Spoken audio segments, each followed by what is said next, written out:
Today's July 28th, 1991. I'm Esther Bailey interviewing Mr. Mel Wolfe for the Holocaust Oral History Project in Seattle, Washington.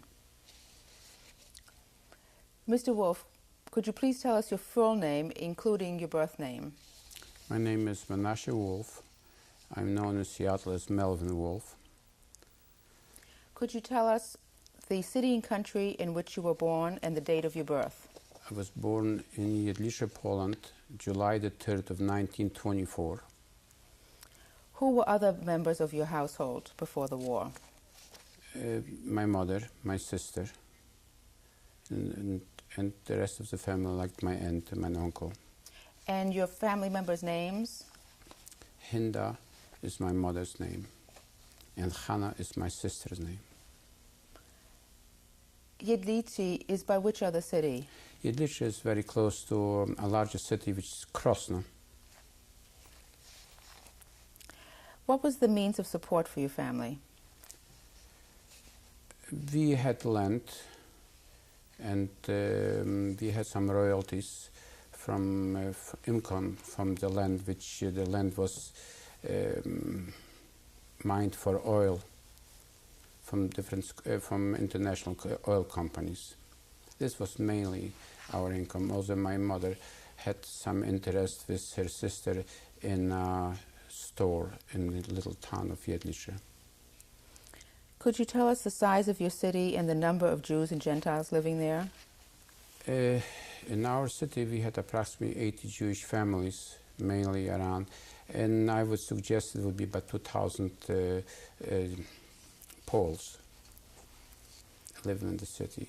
It was a very small village. It's really not a city to speak of. Could you tell us your educational background, which schools you attended? Sure.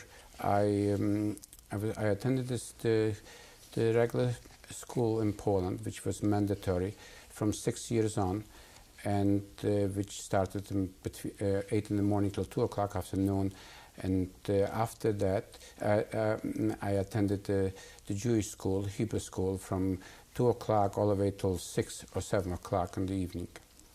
And I finished the 7th grade, mandatory 7th grade school. By that time I was 13 years old. And then I started to go, or did go, to technical schools for the first 2 years till the war broke out and the Germans occupied my town, which you could not anymore.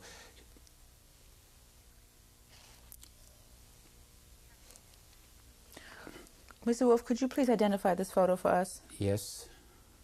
This is my little town. The kids from my little town, from the school, from the Hebrew school. Jedlice, by the way, J-D-L-I-T. I can spell it in Yiddish if it's necessary, but I can read what's written there. Could you tell us approximately where you're standing in this photograph?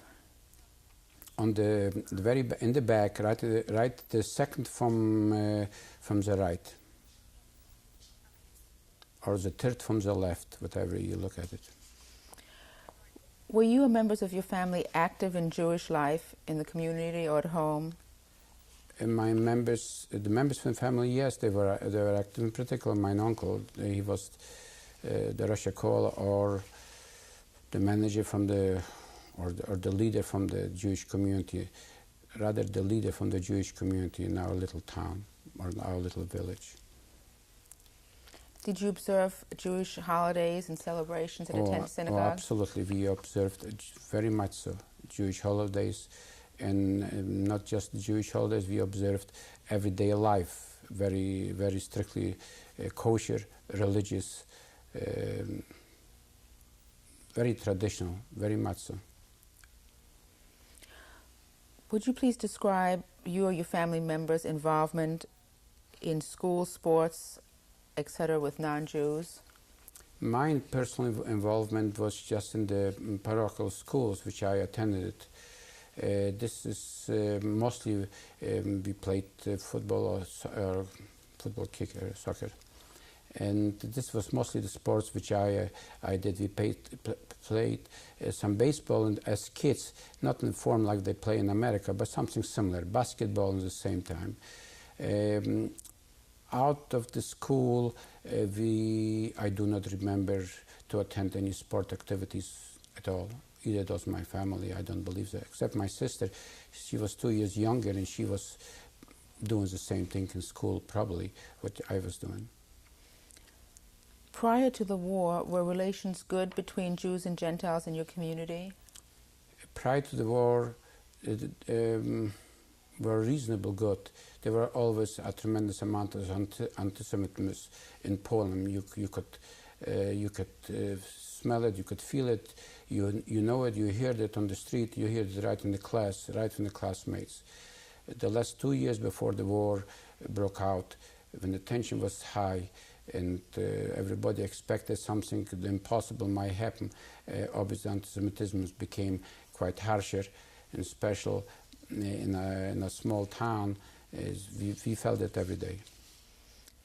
What specific signs did you see that anti-Semitism was growing? Right short before the war, the kids were playing, they were threatened that Hitler will come and get you. They called you, not by name, they called you Jew. You felt it. It came before holidays, Christian holidays, like before Easter in particular. I don't know why, but before Easter it was quite dangerous in a little town to walk around on the street because you were afraid for your life. Before Christmas you felt, so to speak, the pressure too, but not so much like before Easter. That was quite obvious. During the everyday life, the people in the town, they had later on, in the later years before the war, they had their own stores and they were staying on the street corner and they would say, don't buy at the Jews, buy at the Christian stores and things like that. You could, besides which I am not familiar, like as a kid, or we had some, I don't believe we had any specific laws over there or rules or regulation, but I was too young to remember something like that, but could have been, I doubt it. When did you first hear about Adolf Hitler, and when did you first become aware of his attitude towards the Jews? 1938, 1930s, mostly when Hitler marched to Austria, and I believe this was in 1938. Then definitely we know a lot more about Hitler, what he's trying to do. Of course, nobody believed that something like that is possible, but nevertheless, they were talking in the little village, in the little town, between the neighbors, between the Jews, that there's something is not pleasant going to happen. If Hitler literally marches in, after he marched in, I believe, in Austria, he marched in to Czechoslovakia too, I believe, and in that particular time, Poland was really in a danger that sooner or later they're going to be, that they will go to war. Did you hear on the radio or in newspapers anything specific about Hitler's plans? Personally, I did not hear on the radio because I really didn't have a radio. I don't believe that anybody had a radio in my little town. Maybe the doctor or maybe the mayor, but we didn't have a... Yes, we did hear from the Jewish newspapers. My uncle had the Jewish press from Lemberg, Lvov or Krakow, and obviously there was... he shared the information with everybody in the little town since he had a position as an elected person. And were these newspapers that your uncle sent you, did you see those yourself? Well, I did not read exactly the papers, and I don't believe he sent it to me because he was living just next door. Oh, and we had him right then and there, but it was not traditional, or it was not so well known in Europe that kids from 13 years did read newspapers or political magazines. By that time, when I was 13 or 14 or 12, is different. Like now, a 12-year-old kid which has television to his disposition. Then the kids were a little bit not so educated like the present-day kids. I could not say that I did read the newspaper, political articles, or something of that nature. No. In your own town, in your own family, were there changes that you felt specific to after Hitler occupied Austria? Yes, there were not physical changes because we really didn't have too much of a chance to do anything else except where to go or where to run. I don't know what crossed my mother's mind or my grandfather's. We all lived right in the same neighborhood. I still had two grandfathers alive and two grandmothers in the family there. I did not notice any particular aspect of a total change. If this is what your question was asked? Yes. I personally did not know, but however, we were very much aware that something is going on and something is bound to happen. Didn't know a date or what might expect us. Were there any Jews from outside of your town that were brought into your area at that time? Not in that time, no. The Jews from the small villages which were brought in to our town is when Hitler came along. And that when Hitler came along, when they had some plans to concentrate all Jews in one particular or place in order to get to him quicker and faster and harsher. I'm sorry, I want to backtrack for a minute. Sure. You didn't tell us what happened to your father. Was he with you? No, at my this time? father wasn't with me. My father died when I was 6 months old. And my mother never remarried, and no, he was not with me. But the reason I speak only about mother and sister, which is my immediate family. I believe my father died in 1930. Thank you. How did the passage of the Nuremberg laws and other anti-Jewish legislation affect your daily life? In that particular time, I must tell you the truth that I did not know about Nuremberg's laws. The Nuremberg's laws I found out after the war in Germany when the Nazi leaders were prosecuted in Nuremberg, incidentally. But I was not aware about any Nuremberg's law at all in that particular time. I'm sorry, but that's the truth. Prior to the war, were there discussions about leaving your country? Not in my little village. No, if it were discussions, it's possible by parents or by family members. Kids got very little bit involved in such a discussion. Even kids as old as 13 or 14, like I was, they were in the back room, so to speak, not informed exactly what's going on. Mr. Wolf, where were you on the day that Germany occupied your country? Oh, I was right in my little town in Jedlice. And this was on a Saturday morning, I remember very well, because the war broke out September 1st in 1939 on a Friday morning. I will never forget that date.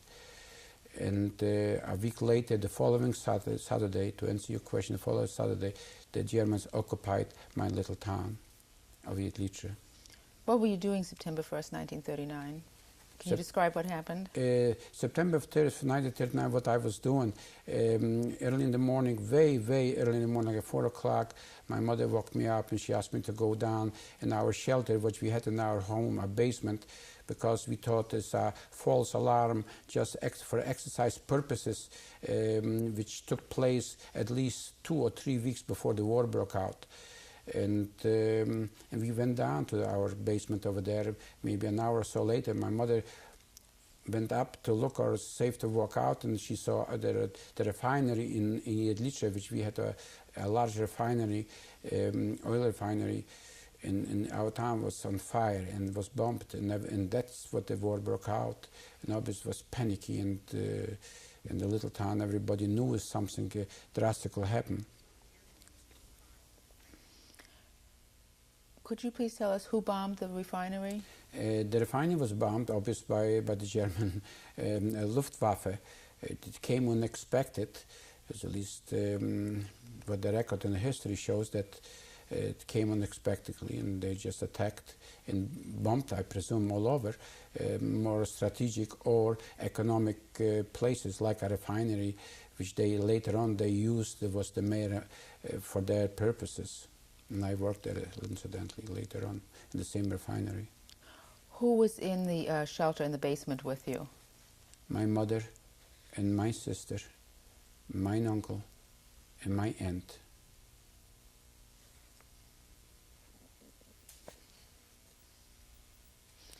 Once the Nazis had occupied, how did life change? Oh, that changed drastically right away. First of all, in the first 24 hours, there is no Jew, and I don't know for sure, but no Pole there to go out on the street.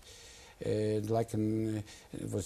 considered it as extremely dangerous, even to show a face. But later on, a day or so later, the kids went out to the street, and we saw the German army marching, being around there, the occupation army, on horses and on trucks, jeep-like vehicles and things like that.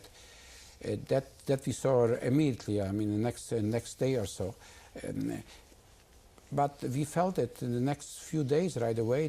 They called on Jews, kids in particular, or young, strong kids, to go work for them and clean the horses, which you had to just do it. It was completely scary, but nevertheless, they just took people right away to work, to the occupation army. Some worked in the kitchen, what they call Feld kitchen. This is outside kitchen for the army, all the way from chopping wood, which was the mean of how to cook, to work on in the stables, I presume you call it in English, stables, to clean the horses, cut straw for feed, change the straw for the horses, and the labor which requires to keep up the occupation armies their horses. Some also people worked by cleaned their cars or did all kind of work. Nothing physical nothing different like digging ditches yet. This was the preliminary things what they needed, a necessity. What specifically were you required to do? I specifically worked cleaning horses. I was always afraid of horses, but nevertheless I was cleaning horses and working the stables, cleaning the stables, changing straws and things, just things like that. This was right in the beginning. I would suggest right at the first week, and I would suggest this would be right like the 10th, the 12th, the 15th of September. It's just right at the first week after the German occupied our little town. What happened then? What other changes then occurred? Are you asking me what kind of changes occurred to our families altogether? And to the Jews First of all, specifically? there came out announcement where there is no school for Jewish kids. There is no going to synagogues. There is no communication with any organization or any social gathering. The Jewish people should be around their own houses, not to wander. And it did not take too long.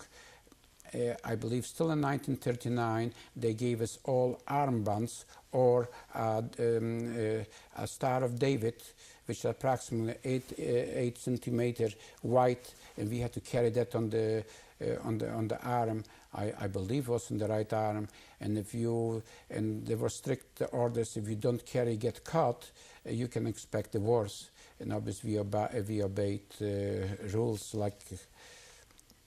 What color was the armband? Oh, this was pure white.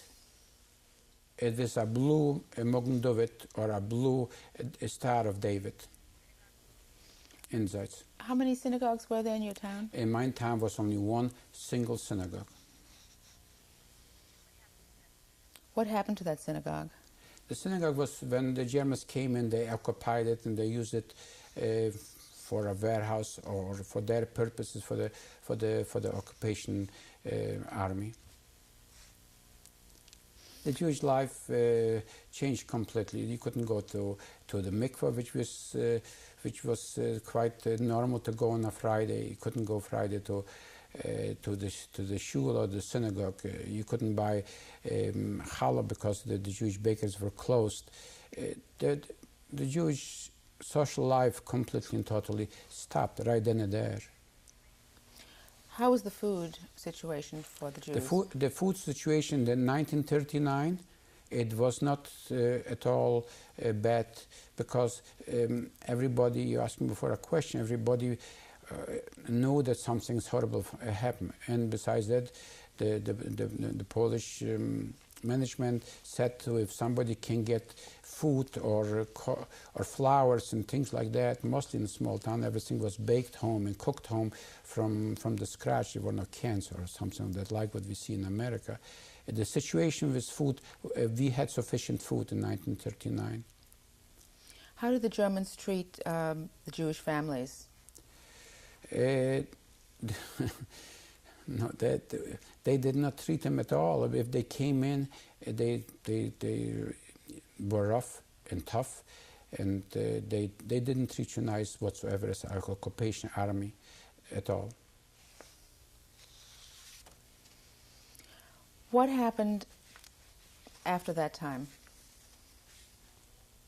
In 1939, we came to fall, because in Poland, where I lived and raised, October was already the snow, and once it was snowing in our little town or in the whole neighborhood, all the way down to Krosno or Jaslo, there we were forced to go and shovel snows in order to clear the highways, the little highways what Poland had available then for the German huge machinery, because they came with heavy equipment which was not known in Poland or never saw it. And we just worked over there all along,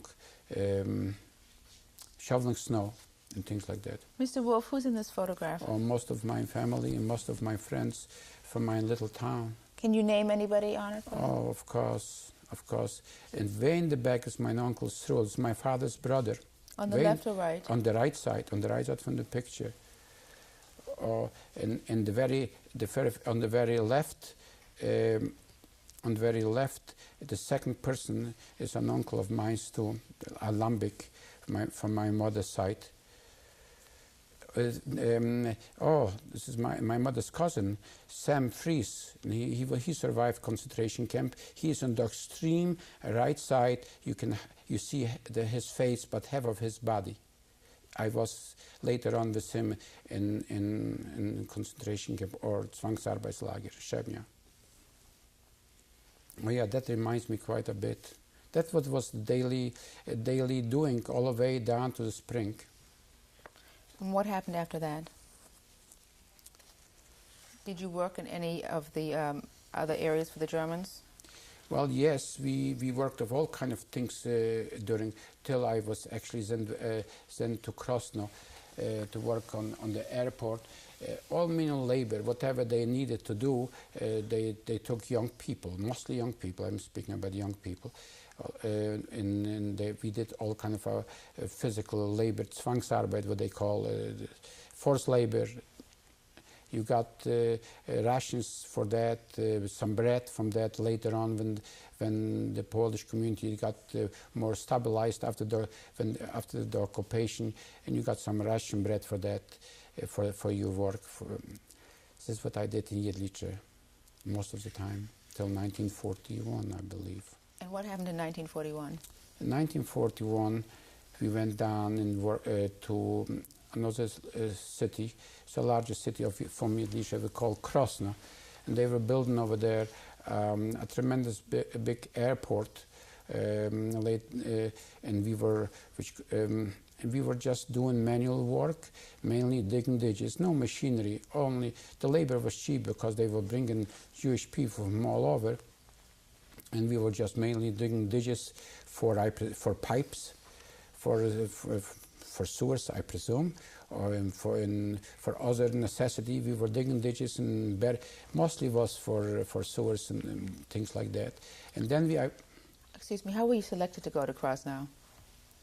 How was I? Oh well, that was very simple for the Germans. They just called out all the Jewish people in the middle of the town, and everybody had to be there, and they just picked you out from the lines. For so many little people, for so very few people, it was very simple to select them people which they thought they are capable to work. And besides that, by that time, they had already well established themselves. They had records. They knew who was shoveling snow. They knew who was working with the horses or any other menial labor. They just simply knew exactly what to do. How were you transported to Krasnow? By train, from Jedlice by railroad. And were you and your family part of that transport? No, my family was not part of the transport. I'm by myself.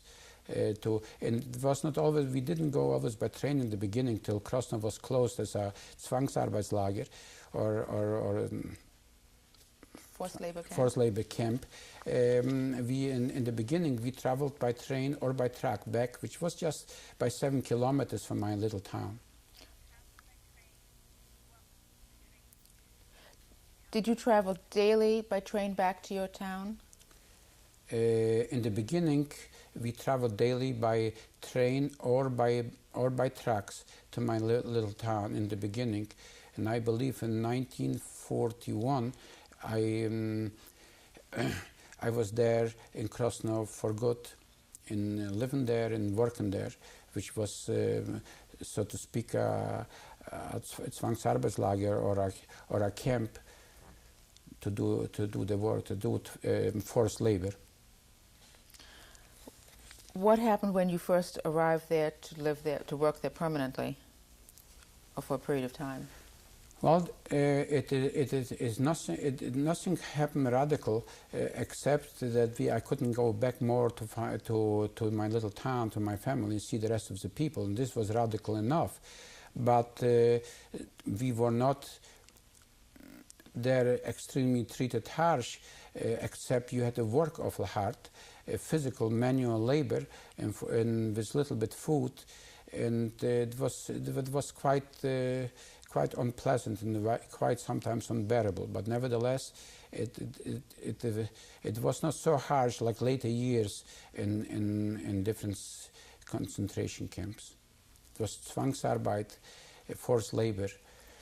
When you say it wasn't pleasant or it wasn't unbearable, can you describe what your daily life was like there? I got up in the morning and we went out in groups. And each group by that time had German Oberleiter or Führer, whatever they called them over there, foreman we call them here, and they just stayed over your head, and you just had to dig the ditches and dig them straight down with the shovels that they supplied, and none of us were professional diggers, and but we learned as time went along. We learned to do the job right. Obviously, they demanded a tremendous amount of speed, and they were using language like "you fowler, you lazy Jew," and also kind of remarks, quite harsh remarks, in order to entice you or to scare you to work harder and work faster. This was the daily routine from the work. And when you work after I believe there was a 10-hour shift or longer, or as long as they need you. Summer it was so long till they felt that you will collapse and not be able to do it the next day. And they needed us because they were preparing themselves evidently. By that time, I understand the war broke out between the Germans and the Russians. They attacked the Russians, which Russia was in Poland. Half of Poland belonged to Russia during the 1939. They took from Poland.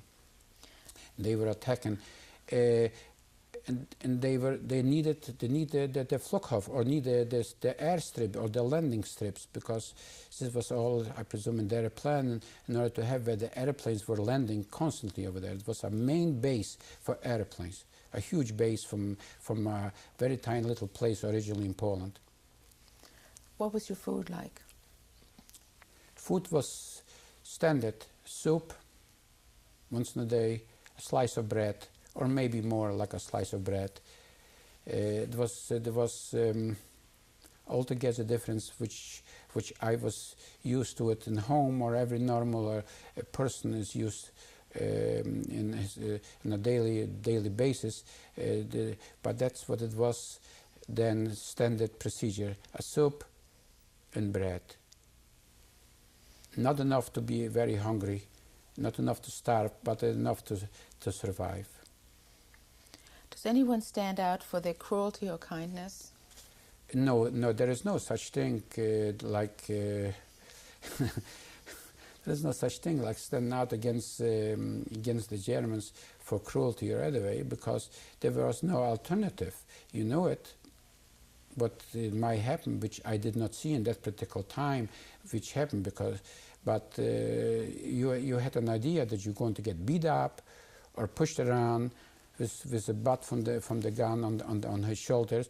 If this would be probably a light punishment, but I'm quite sure everybody knew without talking it over that a person can get shot for that. And they told us, oh, you have to work, and that's that. How old were you at this time? 16, 17. War broke out. I was 15. Yeah. Was the camp comprised of men and women, and how many do you estimate? No, just men. The camp was comprised of just men, no women. Incidentally, maybe it's too early to tell you that I never saw a woman till I was liberated, till 1945, May 3.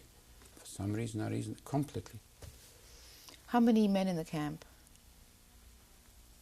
I would suggest that my brigade, which was separated from other brigades, I call it brigade if this is proper English, I would suggest was 200 men, and they were not necessary for my little town because we didn't have so many people. Do you know what happened to your family during this time? My family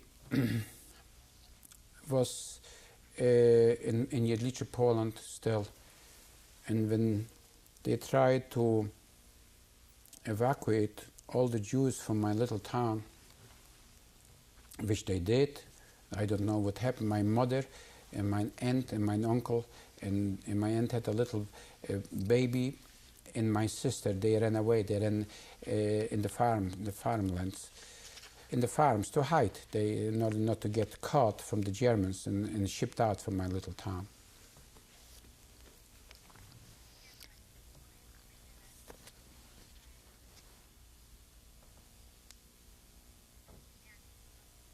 That's my aunt. Oh, this is the. Yeah, this. What is her name, Mr. Wolf? Sarah, Sura. Do you remember the baby's name? I should, but I just cannot remember that. No, that I shouldn't have showed that picture. But why not? That doesn't do me too much good. But partially, by the way, this is the armband which you asked me for a question. What the Jews were carrying that from 1961. I presume she carried it on the right hand. And that's something would refresh my memory. I don't see the picture now anymore. Where did you go after Krosno? After Krosno, they sent me to a small Zwangsarbeitslager, which is a very harsh camp called Szebnia. What was the date? In 1943. I believe in September of 1943. I was there for a short while. There was an impossible place to be there. Very harsh, very raw. They were shooting people there on a daily basis. It was just anything different which I saw later on and during my concentration camp time. They were extremely cruel and extremely brutal. It was just as unbearable. Can you give us some examples? Well, every day in the morning, before everybody went to work, they called the camp together, and they were selecting and people. They just the Lagenführer or the men in charge. And they came with dogs. They were just walking around. They were selecting people for no apparent reason. They told them to come in the middle from the place, and were surrounded. And after they had half a dozen or so, just went in the back and shoot them right here, with no ceremonies, none whatsoever, no explanations, and they gave us a short speech to be sure to do the job right and to work hard and their normal procedures. And I presume now, if I look at it with my eyes of 67, and it was just a tactic to scare you off in order to entice you, so to speak, to really work and do the job what they expect you to do. And yet the job what I was doing was not supervised at all, just opposite in any other jobs what I was doing, and was not supervised. But nevertheless, they scared you. They were extremely brutal.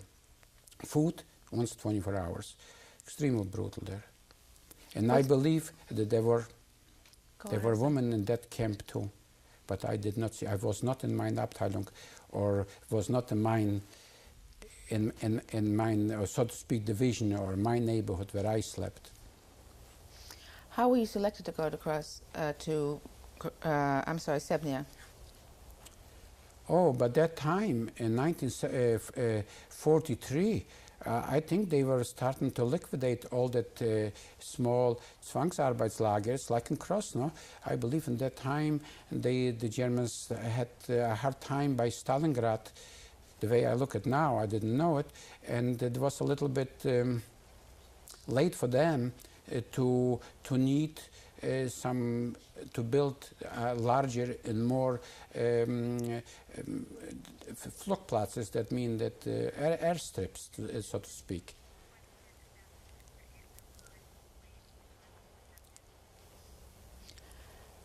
I'd like to backtrack for just a moment here. When your family ran into the forest, what did they do afterwards? Do you know? Yes, I do. After they ran in the forest, I understand that I was told from friends which survived that my sister was caught and was unfortunately shot. She was only young. And my mother went to Polish people.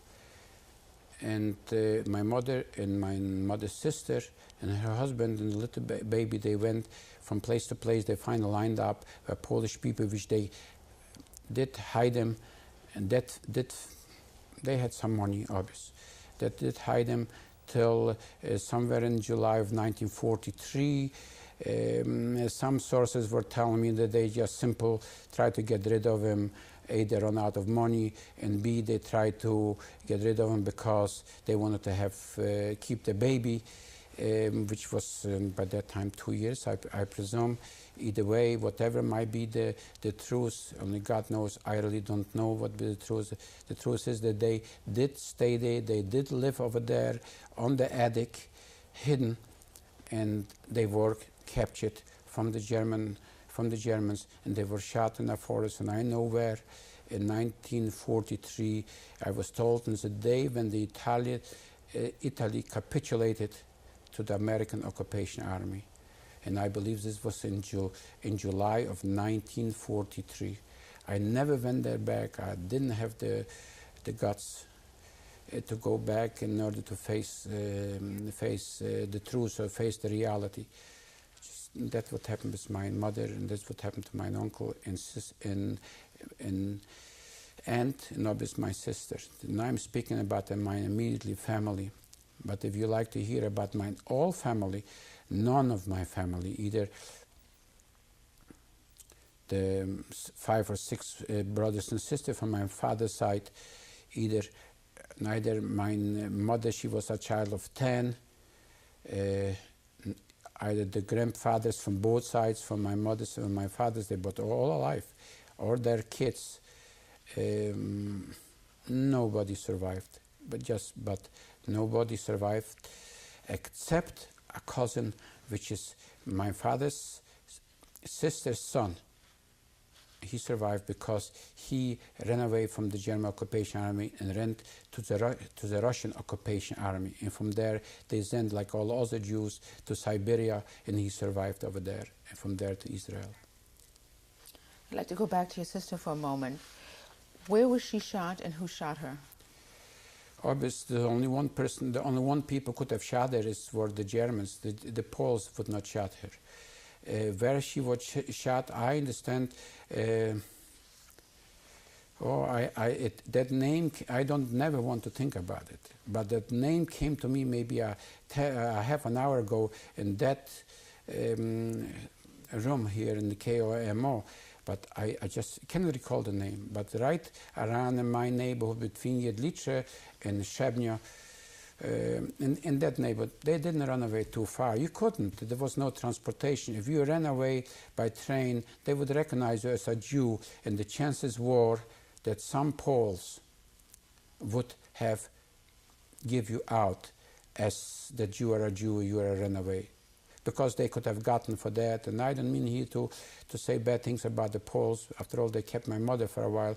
But it was very simple to sell a Jew for a pound of salt, which was very difficult to obtain during the war, and possible for a pound of sugar, which was also difficult, but however you could live without the sugar, you could have had a hard time to live without the salt, and it was nothing for the Poles to sell a Jew for that price, nothing to it whatsoever. When did you hear about what happened to your sister? After the war, after 45, after I was liberated. But there were also people which also ran away from my little town, included the whole family from the Sam Fries, which I mentioned before from that picture, and his sister.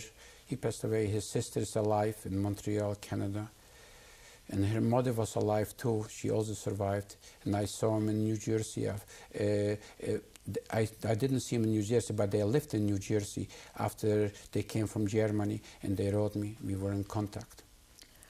Your mother, do you know specifically who hid her and where she was hidden? I don't. I didn't know who hid her. Yes, I do. Yes, I did. And where she was hidden, I have a letter to that effect. I did read it once in 1945. The letter is in possession in Polish language. I never did. I put it away. I never looked at it till I was asked, or I have some documentation I came across on that letter.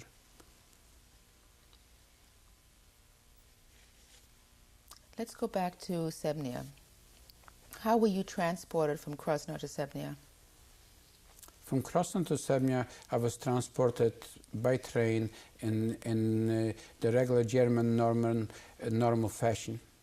From Krosno to Šebnia, you're asking me. Yes. How many people in the transport? And what kind of transport was it? This is all transports were in cattle wagons, closed. Closed in that case because I was transported in 1945 in open cattle wagons too. But it was in closed cattle wagons to Šebnia, and it's a very short distance from Krosno to Šebnia. It wouldn't take more like 3 hours. How many people in the transport? I would suggest about 500 people in the transport. Was there lots of room?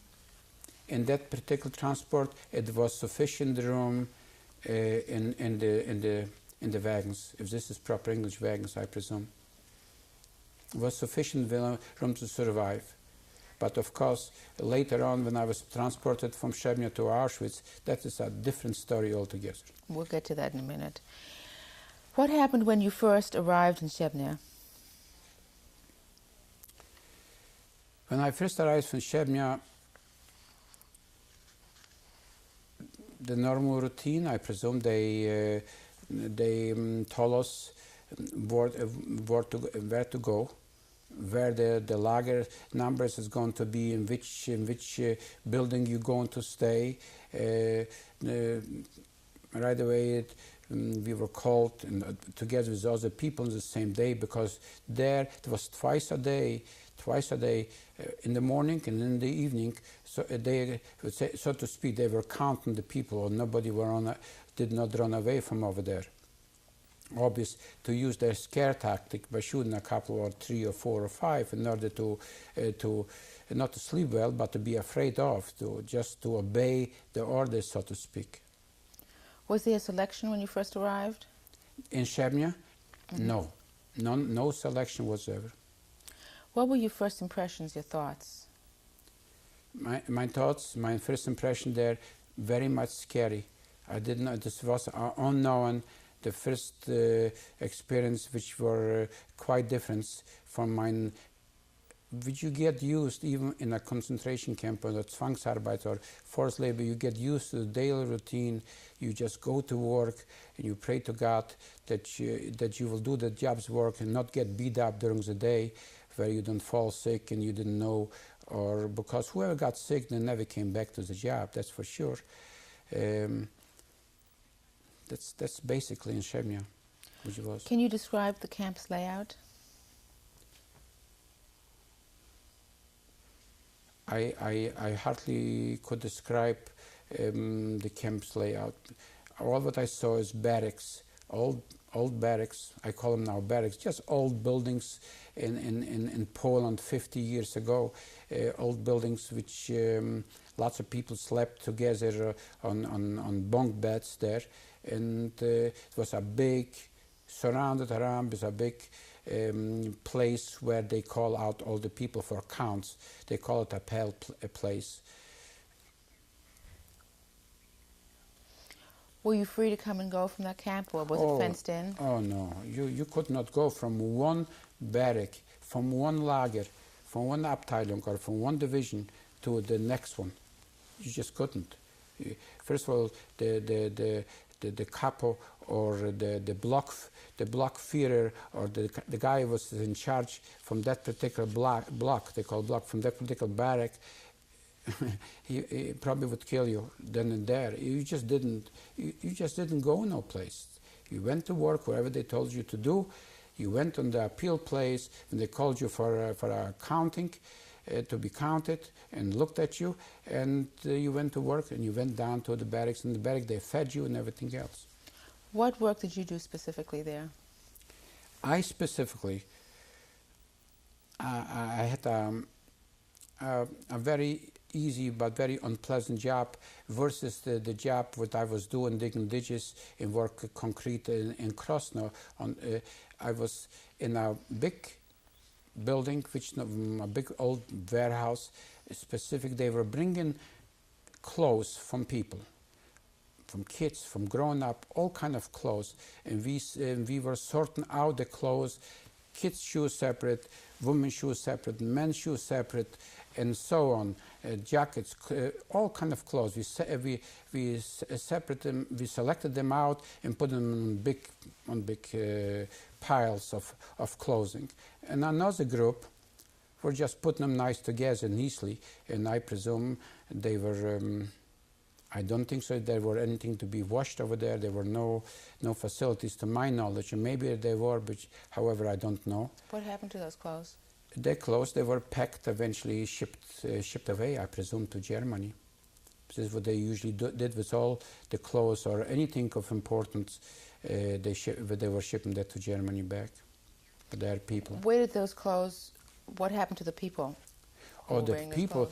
Then people, they were liquidating the Reichshof ghetto, Rzeszów, Reichshof in German. Rzeszów in Poland. They were liquidating the Tarnów ghetto, and they were liquidating all the surrounding ghetto, which I was not really aware how many there were, because I was shipped as a young kid to Krosno, and they were taking them in the forest around that camp, very close, and obviously they shot them over there, and they later on they shipped the clothes, but I did not see any bloody clothes.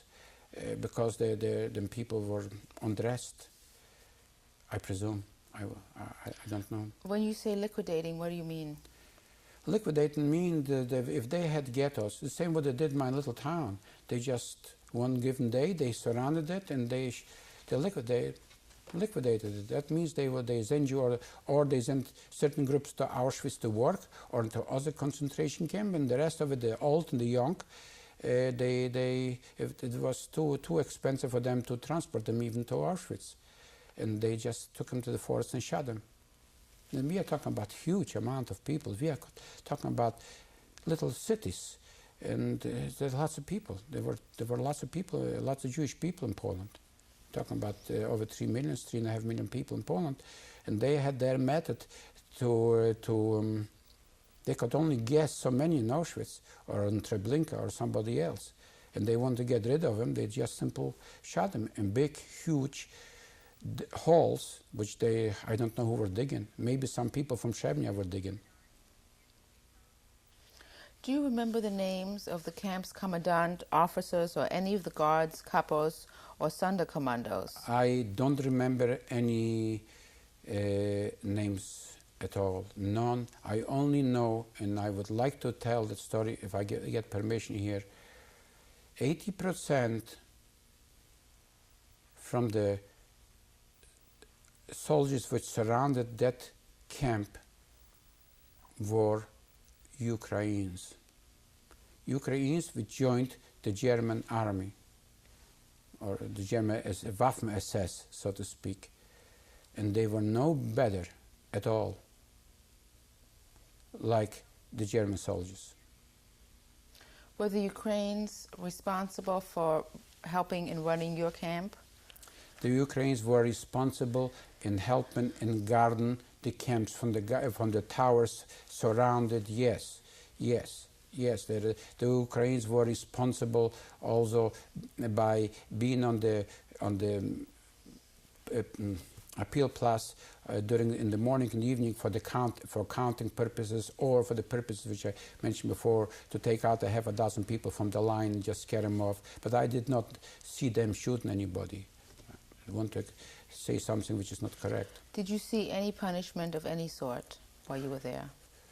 Oh, a tremendous amount of punishment I did see. And punishment namely by beaten by... They just lift you up and beat you with hoses, like an electric hose, through it, short pieces, just like that. But it was electric wire to it. And beating was just a normal procedure over there. Beating was better like to be shot or get killed. This was just unacceptable. I hate to say that, it was just unacceptable things. But this was the normal procedure in any camp to be beaten. But there were other brutal things, like people. When we came in the morning, we could, in order to scare us off, if we didn't take out some people from the line to kill them, people were hanged by the back on the hands, like that, and they were hanged on just a simple poles. And you saw that? Oh, I saw that in many times. This wasn't a daily procedure like taking out people from the line and to be shot, but it was a very repeat procedure. Did it happen to anyone you knew? Yes, I did, from my little town, yes, because we did have people from my little town going to Krosno. From Krosno we came to Rzeszów. Yes. Do you remember what their names were? No, I don't. If I would look on a picture, and I believe I know from them picture, I would probably know. Were you ever punished? Well, beat, yes, but not, God forbid, hanged or something like that. I was kind of lucky. Somebody was watching over me. If I got him somewhere around, which I believe in him, then probably he watched out for me. I didn't have nobody to watch out for me. Can you describe the situation that led up to the beating? There was no real rhyme to a situation. They just beat you up, and that's and when you were not prompt to jump on your bunk to go to bed, or if that straw in that bunk wasn't the way that supervisor or the capo or the watchman saw it and it didn't fit his liking, it just beat you up. Can you describe for us what the situation specifically was when you were beaten? If I remember correctly, I presume in that particular time my bed wasn't made properly in the morning, and I was beaten for that. I was shoved around many times when I was working. In the hall, in that hall, which was closed, you could not go out from that hall. You only go out when they told you are through with the day's work, but otherwise you could not. I was there beaten with everybody else. There was not a personal life that did not get kicked around and beaten up one way or another way in any camp, for no apparent reason. Can you describe where you slept? Yes. Are we speaking about Shebnya? Yes, we are. Yeah, slept on in what they call bunkers. This was beds made nailed together. I believe in that particular case we had one on the top, one below only. Just a little bit difference what I experienced in Auschwitz or in First and Feldgrube. This is the type of a bed. It was just a whole. There was no division. There was no division. It was from one end in the barracks. From both sides, barracks. It was a long barracks or building. They were the beds. In the middle was just, I would suggest, 20 feet walking space, like so to speak, the street in the barracks. And I slept one of them. What was the sanitation like? There was no sanitation to speak of. Right at the end of the in the barrack was just a big hall over there, and to use as a restroom, open, nothing closed. There was on the other side was running water. And there, you ask me now, that I remember me, which I see beaten there and running, where we went to to wash ourselves. They were very rude over there, very brutal over there. They were beating people, including myself, with hoses and with water hoses, which was running cold water, winter.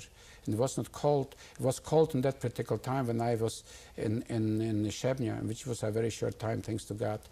They were taking running water from that room where we went to wash ourselves, and they will just try to kill you with it. Simple, spray on you till you collapse on the floor, and that was many times, and no reason, just for fun, just to get over with it, do it, and get to work.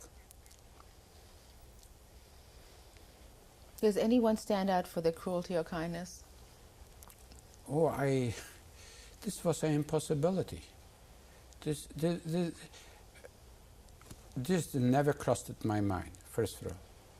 Now, by 1943, I was 17, it never crossed my mind, never. Because I just did not think about it. Let's take a pause. Okay, thank you. Thank you.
Mr. Wolf, what do you see when you hear the name Shebnya?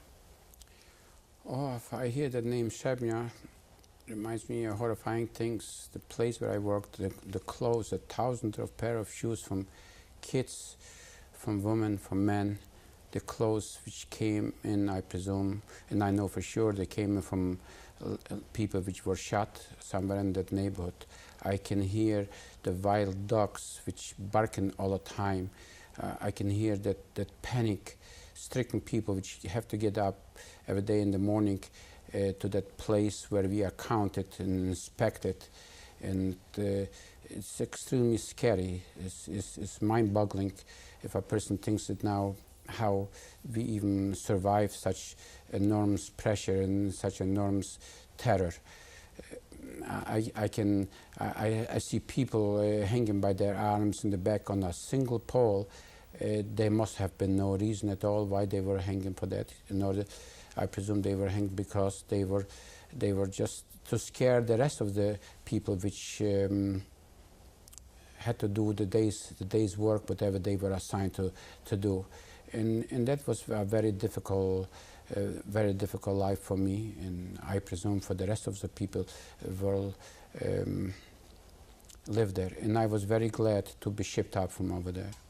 When were you shipped out of Sevnia? I believe I was shipped up, I know for sure, first portion of October. One given evening, they took us on tracks,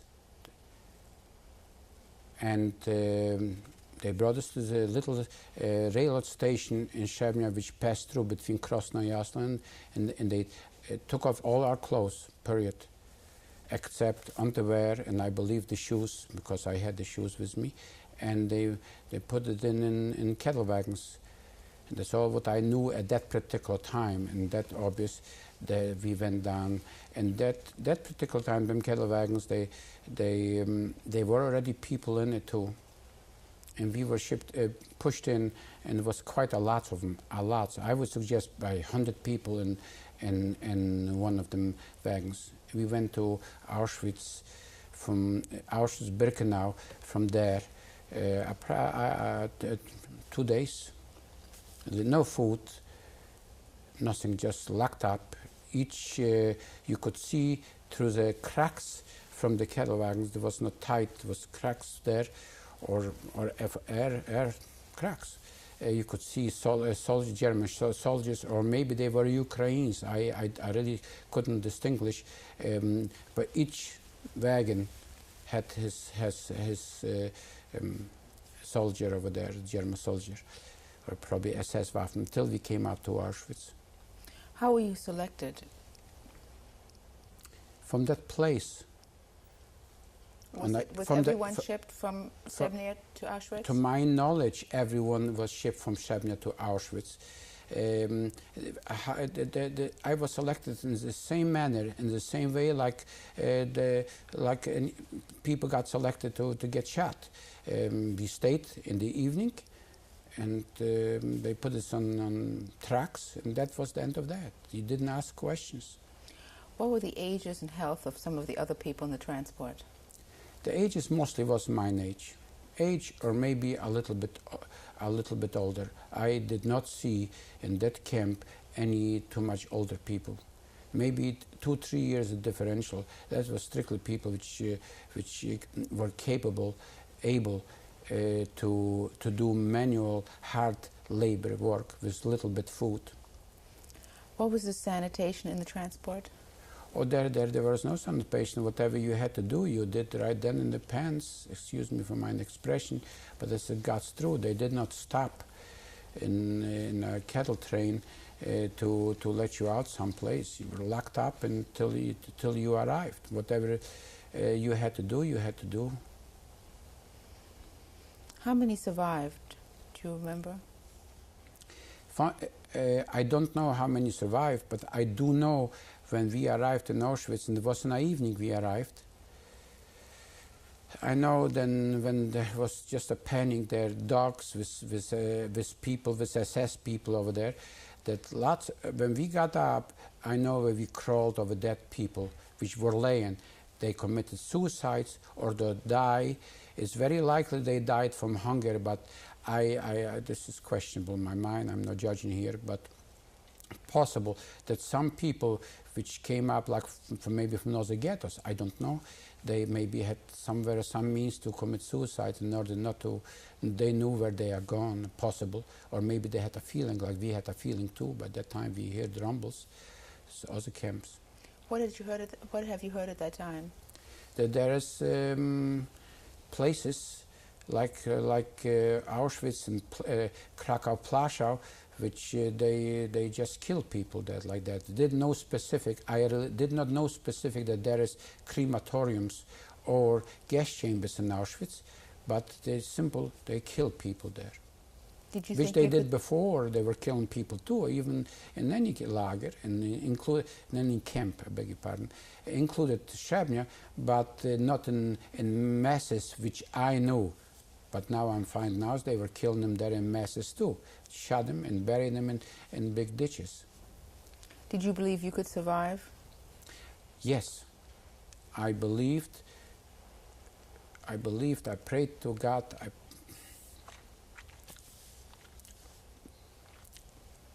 prayed to my mother and my grandfather. Yes, I believed. What happened when you first arrived in Auschwitz?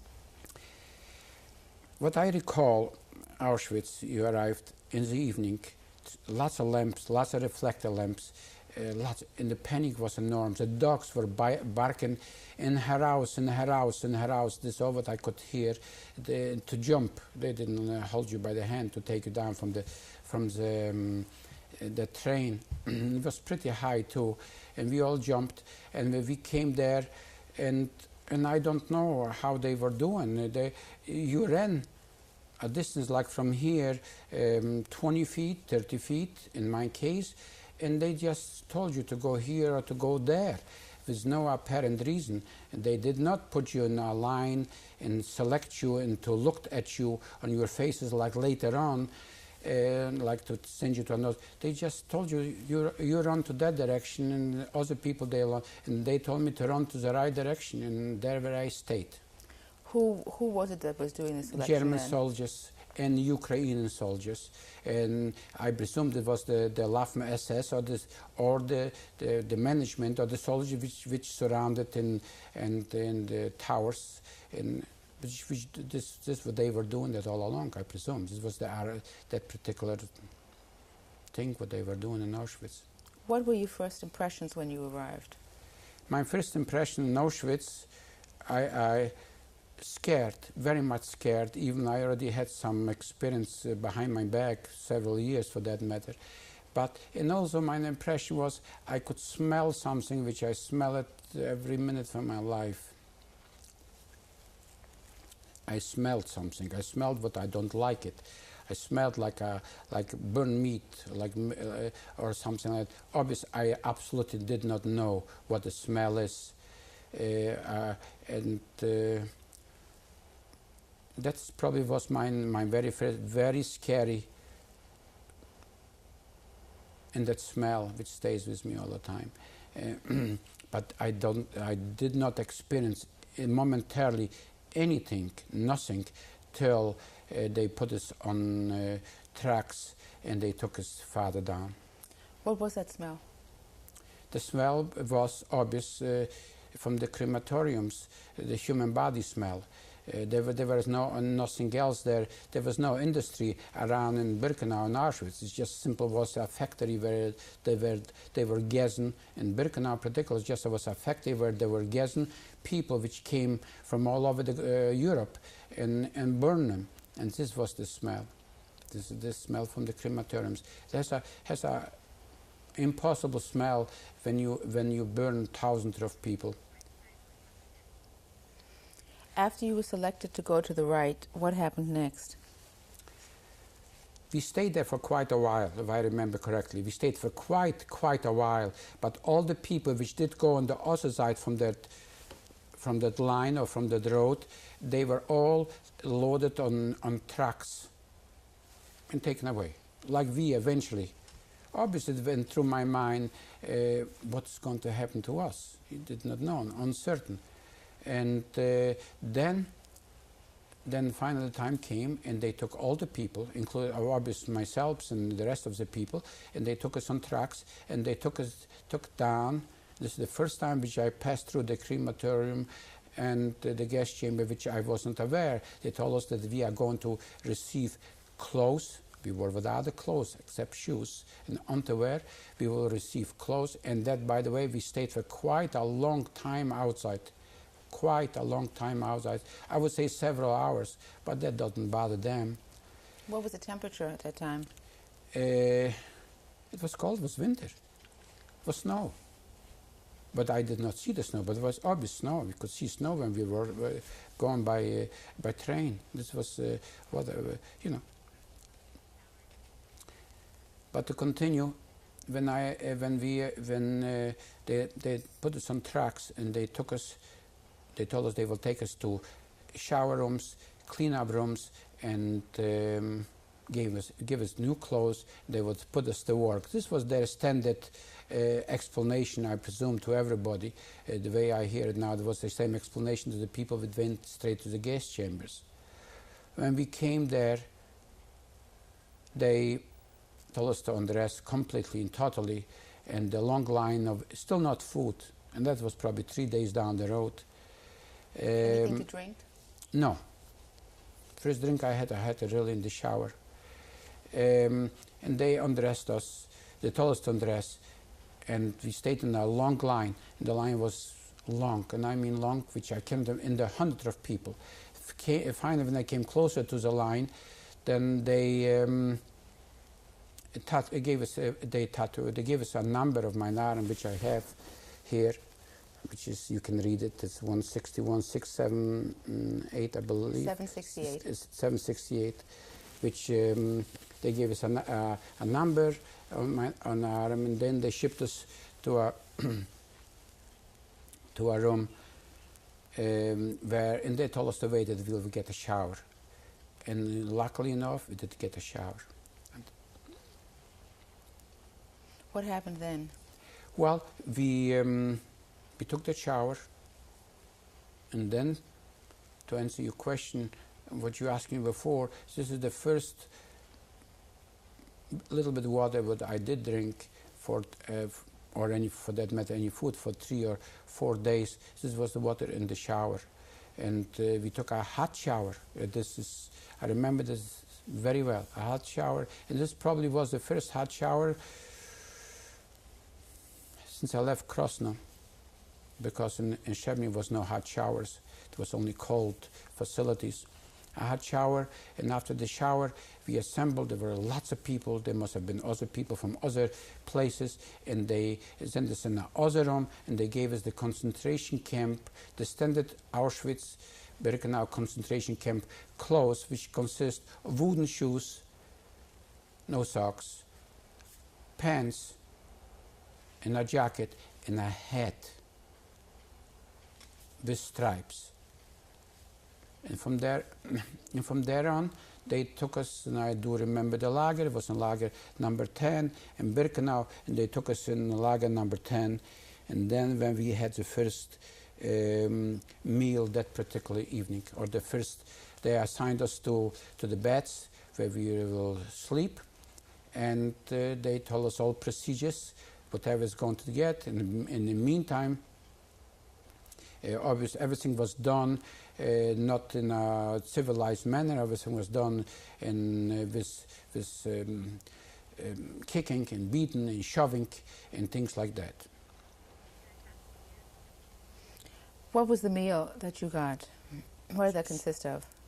A slice of bread, this was my first meal, and soup. That's it. Were you also personally pushed? Yes, I was personally pushed around quite a bit and kicked around. And I was pushed around and kicked around mainly from the supervisors. The supervisors from that particular block. But that particular block, and I call it a block because this is what they called a block, actually it's nothing more like a big, huge building, which probably held, I would suggest, 1,000 or 2,000 people at least, which housed and slept in it. Can you describe the camp's layout?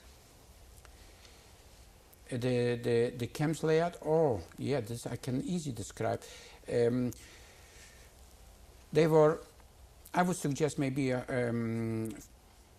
50 buildings, I would suggest, one next to each other, extremely long barracks type, like military types of buildings, right? To that buildings, it was a big road. Next to the road was dirt, like a grassy. It was not grass, like a grassy area, not grass, but nevertheless it was an area where it was all surrounded by electric fence, and that electric fence, which unfortunately I did see personally, many people ran to that fence in order not to get shot, only in order to get electrocuted and get over with it. Many people. And that was a daily occurrence. I didn't have such a guts, I must admit. I wanted to live. I prayed to God to live. Please describe where you slept. I slept on in beds. They were beds inside made. Again, the same way like before that I saw in Shebnya. They were beds on both sides in the building, and in the middle were the place where people congregate, or when whatever we were doing there. And there were 3 in a row beds, three high, like bunk beds, and we slept maybe 20 people in one line. It was straw, a blanket. That was just about all. And the worst part is it wasn't so much how bad we slept, only if somebody did not eat his piece of bread up, later on I learned, then the bread obviously disappeared, because people were hungry and people would do anything when they are hungry, I presume. I wasn't one from them. I cannot say that, because just didn't take chances. I was very much subdued. What were the sanitation facilities like? The sanitations for that particular building, there were toilets, open toilets. It was not flowing water like that, but we had toilets over there, and we had a washroom house was separate, which you went and washed your face in the morning in cold water, no hot running water. This was just about all. But they expected you to keep clean, because the capo and the rest people which were in charge for the building did make quite frequent inspections, and then if they didn't like it again, they didn't like it what they saw, they just simple gave you 25 and or 10 times on your back, or to put it mildly, on your behind with.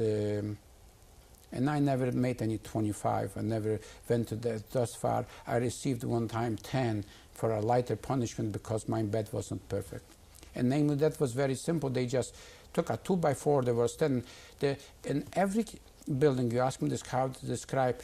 In the middle of the building, it looked like a fireplace, which it was not really a fireplace. It was an opening built around. And there where they give you the punishment, the 2 people hold you on a 2x4, like a 2x4 on both sides. They lifted you up. They put the head in that furnace, so to speak, where nobody can hear your yelling, and they beat you. Depend what they said they will beat you, 25 or 10 or 5, and then they dropped you on the floor. They knew you couldn't walk after 10, and that I received. What were the cleanliness inspections like with the capos? Can you describe that? Yes, I can describe that. The cleanliness inspection, they looked on your uniform. They had to be nice and clean. You shouldn't make it dirty. But in Auschwitz, they did change that uniforms for you also, because once in a while, at least once in a month or so, we went back to that shower room past the crematorium. By that time, I knew exactly what it is. If they didn't like it, what they saw,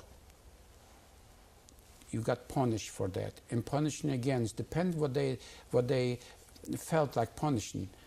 Mostly beating you up. Mr. Wolf, could you describe a typical day? Oh, sure. A typical day, we got some coffee in the morning, something like black, like a liquid, and there was no bread. What time in the morning? I would suggest this was by 7 o'clock in the morning, early up. And then we went out on that place outside. This was daily occurrence.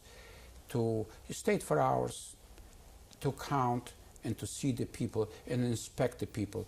Lines from here to no end, in the thousands of people. Each block, each building beg your pardon, by itself, which a couple and their people which were in charge, and they came and they inspected and looked on your number, and in the beginning they called out your numbers because you were not known as Mel Wolf or Menashe Wolf. You were a number. And God forbid, if you did not answer your number, that was a punishment of death. Possible, very lucky, maybe 25, but usually got so beat up, or they take you down in the washroom and they hose you off with cold water, which that was just sufficient to die the next day, one way or another way. And then, from there on, we went to work. After that appel in the morning, a call count or whatever you like to put it in English. What consisted my work? Really nothing. My work was nothing of importance, nothing of building. We just were carrying stones from one place. We were carrying stones in the wooden shoes. There was just horrifying snow. I can picture that right now.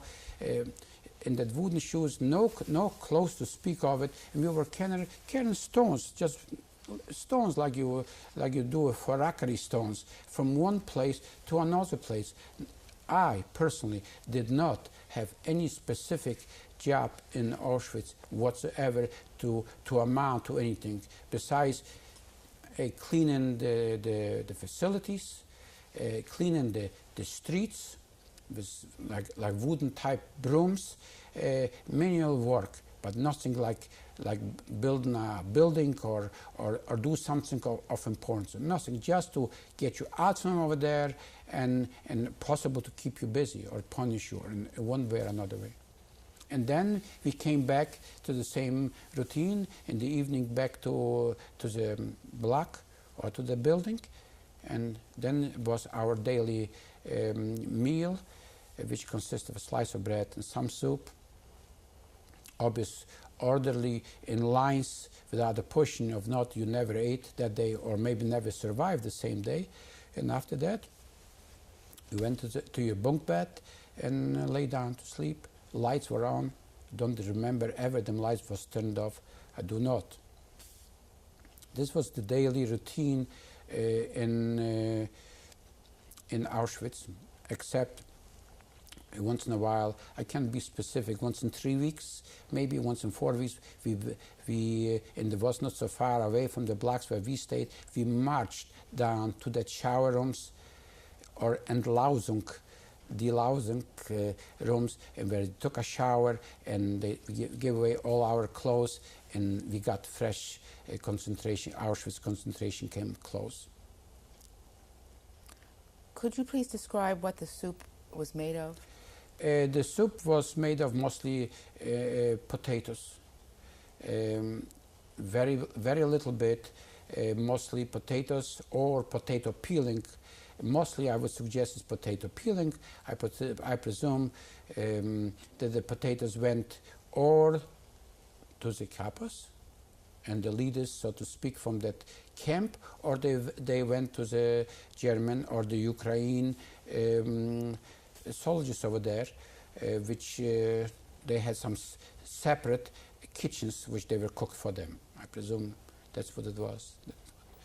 Just you could fish out a couple pieces of meat. I don't remember to see at all. I do remember to see pieces, very small pieces of potatoes.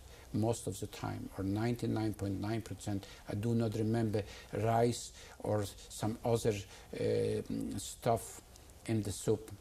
No, it was just a watery can of soup.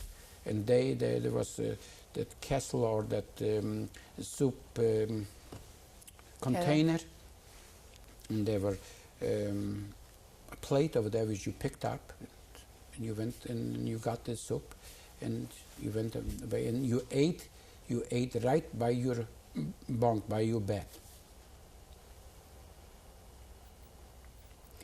Were there further selections that were made? I'm glad that you asked me that. Yes, all along there were selections all the time. And namely they were selecting out people to send them to different work, to different concentration camps, to coal mines or any other surrounding work. And I attended selections many times. But the worst selections were, but I was not shipped no place. I stayed there. The worst selections were they were selecting and looked for at your face. That was right in the block and not outside. Outside mostly they selected only when they shipped. They send you to different camps for concentration camps to do the work. But in the blocks mainly they looked if you are not swollen or if you are not how you look or you are still healthy or whatever they had in mind. I was not aware in that particular time what they had really in mind to do with the people. But if they selected out some people, they never came back. What happened to those people? Oh, there was just a block or two away or three was the crematorium, and the big huge piles of dead bodies, which obviously when we were marching down, as I was there marching down to take a shower, to do a delousing, so to speak, and we see that because the crematoriums, they were burning, they were gassing people 2001 shot, and the ovens under the best circumstances could not burn so many people so much like they were gassing them, and they were coming all along all the time over there. I presume so. I did not see that because I was in the block over there, and consequently, this is where they went. Did you see any dead bodies? In the thousands. And this is not exaggerate. They were laying right there, and I see them right now as I see plane that in large amounts, and dead body right close to the gas chamber. And from the crematoriums, I saw a building. The gas chamber, you saw a chimney. You see something, you see smoke, and that smoke stinks. They stinks right now here when you are talking to me. It just, you can smell it, or at least I can smell it, you know. And the bodies were just laying there very close to it. The crematorium must have been very close to it, right to the gas chambers. One of these days I will have the guts and study that up. Were there bodies of men and women and children there? There were bodies of men and women and children in huge amounts, because they were bringing them from all over, the way I understand, from France, from Belgium, from Holland. They were bringing them all over, from Poland, possible. I'm quite sure it was from Poland, because when I came to Auschwitz, there were people over there from the Lodz ghetto, other ghettos all over, yes. And you could not miss that. There's anybody who went through Birkenau could not miss that. It was just impossible. There was nothing there. They didn't hide for you at all. Mr. Wolf, were there any medical facilities that you know of? If there are more of medical facilities, I am not aware of it. I never had any use of medical facilities. I was never treated of any kind. I doubt very much, or there were medical facilities in Birkenau. If it was any medical facilities, they must have been in Auschwitz proper. But I don't know. I don't know. Do you know of any medical experiments that were done there? Do I know? Yes, I do know about medical experiments, but first of all, I know because they are here survivors in Seattle, which two of them are not more alive, but their husbands. Did you know it at the time that you were there? No, I did not. How long were you in Auschwitz? In Auschwitz, I was till the end of the December of 1944. And what happened then? Then they were looking for people to go to work, and I wanted to get out from over there, and I actually volunteered to go to work which I didn't know which kind of a work, because I never made to any other out from Auschwitz to any other selection to concentration camp to go to work to someplace else. But volunteers this one, this time they sent me to a coal mine in Oberschlesien in Poland, not too far away from Auschwitz. Fürstenfeldgrube is called in German, and this was under the leadership from the Krupp Werke, so a big German concern called Krupp, IG, and this was their coal mines. After, of course, originally was the Poland's coal mines, but at that time in the war. How were you transported there? To Auschwitz? No, to I Fürstenfeldgrube. beg your pardon, to Fürstenfeldgrube? Oh, by truck. It was not too far away from over there. Oh, by trucks. How far away was that? It was not too far away. I would suggest maybe 2-hour ride. And how many were with you? There were several hundred. I would suggest 500 people, 400 people, to that particular place in that particular time. Because in the Fürstenfeldgrube, in the coal mine, they were bringing constantly people as the men, if they need slave labor and they needed some more, it was readily available in Auschwitz.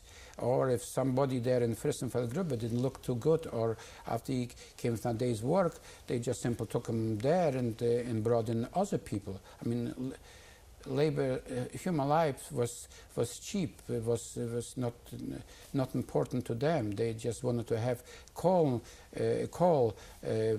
production of coal, roll out as much little wagons of coals as necessary, or whatever they felt is necessary. What happened when you first arrived there? In Fürstenfeldgrube? Yes. When I arrived in Fürstenfeldgrube, they assigned me to a building, which was smaller, altogether different like in Auschwitz, smaller, also in bunk bed, type bed, three in one, but in that my particular room were maybe 75, 100 people. Everybody slept separately. It's the first time for a long, long time, separately in the coal mine. Was there a mattress and a blanket? No, there was no mattress there, but there was a blanket, and I believe some kind of pillow, but it was straw or hay. I believe straw. No, there was no mattresses there. Was there a selection there also? In Fürstenfeldgrube, Fürstenfeldgrube was constant selections, because if people, and I went through personally every selection, because if people came from I worked on night shift all along, all the time, the whole year that I stayed there. I worked on a night shift, and then when came from the works, they sent us down to wash ourselves up, but coal miners look awful dirty. And then obviously we had a cup of coffee, and we went to sleep for the days. But after we got up, that was a normal procedure. There was, again, counting the heads, look at you. Are you capable? Are you fit to go to the night's work? And if you are not looked good, if you was fallen because lack of food or for any other reason, if you ate something or if you find something on the street and you ate, then obviously they make the selection. They send you back wherever they send you back, and namely they send you back simple to Auschwitz, because they brought constantly new people. Could you please describe the camp's layout?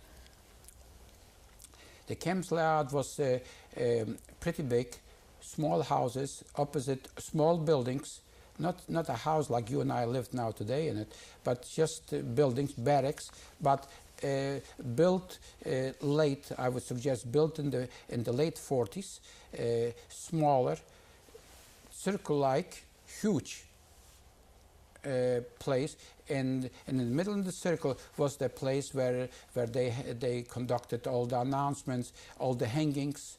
There was common not to shoot, only to hang. very often, quite often. It also was a scare tactic for no apparent reason. And they were just hanging people there right and left, and right in the middle from that big huge place where again which we called a pale place, which is a gathering place, or this was standard. They were a place where you hang people. They were hanging as much as 12 in one time, and the people went up on a table and they put in the rope against the against the neck, and they just kicked away the table, and that's all. And you had to watch that. Did you watch that? Did you witness it? Watched that dozens of times during that 1 year. Dozens of times. This was again. Each camp had a different method to scare the people in order to work harder or to be simple afraid. Even when we were beaten to death, I don't mean physical beaten, I mean our physical condition obviously was deteriorating by that time in the war, and yet they still tried to entice you that you should work and work fast and work hard and fill up the 28, what we had to fill up 28, I had to fill up 28 little train wagons, which maybe you saw somewhere on television how the coal mines they filled that little train wagons. To entice you to do that is by scare tactics. I mean, they didn't feed you too much, they didn't give you anything. In order to work, they just were hanging people. And this was the method in Fürstenfeldgrube to scare you. They were hanging people for no apparent reason. At least I don't know any reasons. Were there other forms of punishment, and were you ever punished? Yes, I was punished, or sometimes in the line, everybody got punished in the line for food. We were hungry, extremely hungry. It is hard to describe what hunger means if a person is really hungry. And gets, in the Fürstenfeldgrube, we got once in 24 hours food, except in the morning when we came from the coal mine. We had a little bit coffee or something black, or maybe it was water from coals. I don't know. If we ate anything, they gave us to eat if it was edible, you know. And will you repeat that question again to me, please? Were you ever punished? Was I ever punished? Yes, I was punished. Specific, but I like to go back before specific. When you stayed in the line for that food, if you were not exactly precisely in the line, ordered like by the way they prescribed, you got kicked, and I got many times beat for that, many times. But one time specific punish, I was in the coal mine.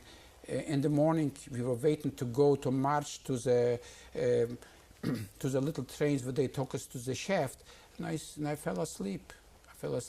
And they came and hit me with a carbine lamp in my face, and I still have a scar here. Of course, I got other scars of mine behind, but I'm not going to show that. I got scars from the tan, what I received before that, but here that scar is quite visible. If I would take off the glasses, you will see very much the scar. This is a specific punishment which I can describe. Could you please take off your glasses for a moment? Is that still visible? I don't know. I feel it right here. Uh-huh. If it's visible. I can see it. It's on the left side. And who did that to you?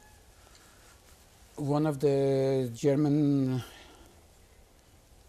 Wach people, that means the people which stayed with us, marched with us, and supervised us in the mine.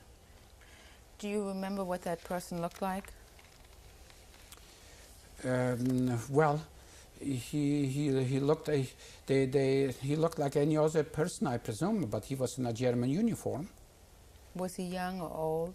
No, there was no young people. He was not young.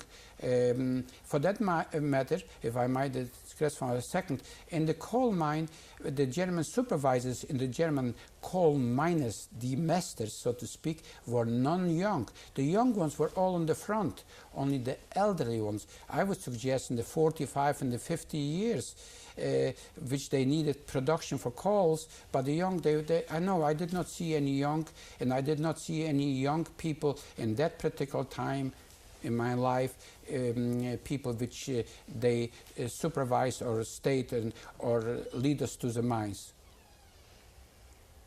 What's that? What was the length of your day's work? Oh, there was the length from the day's the work by itself.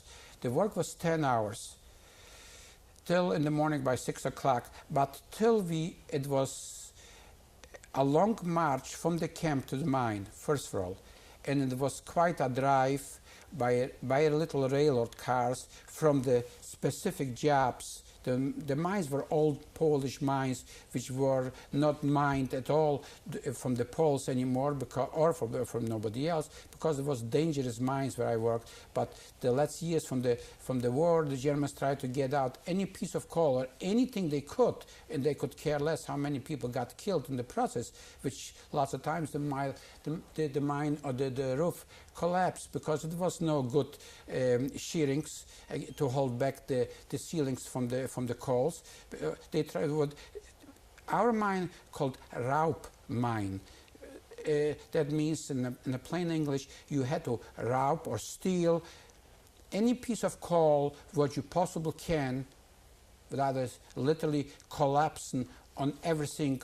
They were more interested in the machinery, in their drill equipment, and or the little trains, what we call, like they were interested in the people, because the people they were replaced. They were not interested in the people, because after they drilled, and I worked on that too, with a long, huge drill, air drills. After we drilled and we put it in dynamite, which we did not allow to handle that. The Germans handled the dynamite in dirt and filled them little holes, and then dynamited.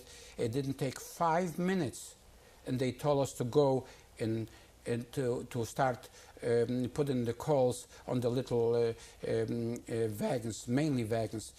The air was so thick, I can see it. You could grab it in your hand and hold that dust from that coal. Whoever worked in a coal mine will probably understand. After you shoot the wall, I mean, we're shooting walls or exploding the walls, and if you don't have air circulation there, or at least if you don't wait 20 minutes or so, the dust is so enormous. This is beyond human imagination.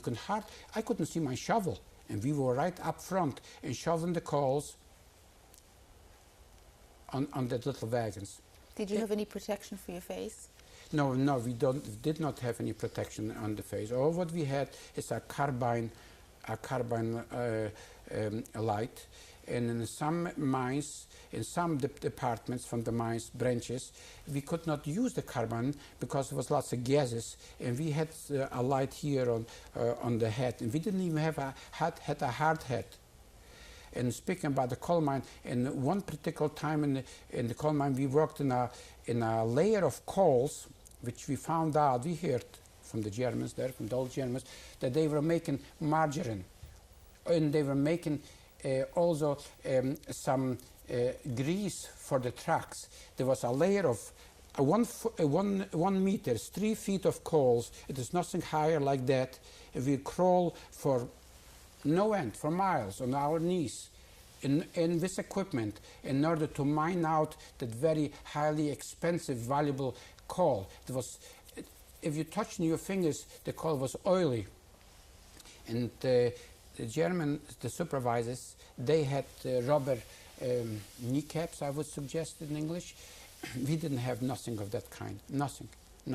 Did it tear through your clothes? I beg your pardon? Did it tear through your clothes? Oh, definitely, yes. We used to get clothes replaced quite often in First and Second World War. Concentration camp clothes, the same type of clothes like we wear with Auschwitz in stripes. And they used again the same numbers when they called out your number to come up in line to march to that to work. They called your number out, whatever I had on the arm. Mr. Wolf, when did you leave Fürstenfeldgrube? When Fürstenfeldgrube, we left in January 18, I know the date, in 1945. Auschwitz, I presume by that time, it was just surrendered in the Polish neighborhood was rented from, I believe, from the Russian army, and they took everybody whatever they could, and we went on that so-called dead marches down because they start to shoving around the people, and we marched from over there for quite a while. And we met other concentration camps. Incidentally, there were a number, dozens of little coal mines all over in that neighborhood. And we, during the marches, we met with other people. We marched to Bunau first. And we met in Bunau was a big concentration camp there. And this was also under the leadership from the Kruppwerke. And from there we marched to a little city I forgot, I just had it on my tongue. Gleiwitz. And we marched to Gleiwitz, and in Gleiwitz still they brought together all the people from different concentration camps. The march, I must say about that march, the march was, it was a very heavy winter. Whoever knows how January of 45 looked like. It was an impossible, harsh winter. Snow, extreme, lots of snow. And that part of Poland is lots of snow. And it was a very bad situation over there. People were dying. The people which really were proven from in the coal mine from so many years, worked so hard, who survived. Once you survive that, and with a little bit of luck and God's help, and you didn't get beat up, or you were not swollen, visible on your face, then you were a survivor, so to speak, already then. Even I did not know that then. But that march was just quite nasty. And how many people were with you? In that march, I would suggest in the thousander. And in the thousander, it's very hard to describe, to see the huge amounts of people. I understand Bunau had some 20,000 people. We all marched in all directions, and I know for sure we all marched down to Gleiwitz, and from Gleiwitz the people were shipped in all directions. Because there are some people here right in Seattle, like Mr. Klaus Stern. He marched on the same march, which we spoke about the marches, and he was shipped in a different direction, and I was shipped altogether. What was the distance that you walked then to Gleiwitz? From Birkenau to Gleiwitz, would you know? I hear your question, but I don't know the distance. It was 2 days, 3 days walk. We stopped in Bunau. We slept there. Was there food, water, and clothes provided? Oh, there was snow. So the water was the snow? Yes, the water and the snow. Did they provide any food? Not who I can remember. Speaking about food, if I might just jump back for a second, whatever that thing is worth it. In Auschwitz, which we were just doing no specific job, and we were walking over there, it was September, October. It was lots of leaves. Leaves came down from the tree, and we cut them leaves, and we ate that stuff, and that was some nourishing. And they were dry. And we ate that stuff. However, later on, we ate any type of leaves, even first group during the spring, any type of leaf or whatever it grew, grass. Or particular, I was told from people that what we call here weeds, with long leaves to it, they were good to eat. They were bitter. I can smell, I can feel it now. But nevertheless, when you were lucky enough to bend down and catch something, you just grabbed it and you ate. That was a form of survival too. On the death march to Gleiwitz, how many people were not able to keep up? On the death march to Gleiwitz, there were lots of people. The people which fell behind, this was, I presume, prearranged, but later on when I was on another march, the people who fell behind or fell out from the line, they just fell behind. They got shot, kicked away, and that was just simple like that. They did not fool around with him. There was no transportation to take him because you could not walk. You couldn't walk, you died. Do you know how many people survived that march? I would suggest I don't know specific. No, I don't. But I would suggest that march, 80% from the people survived that march. A good 80%, and they came to Gleiwitz there somehow safely.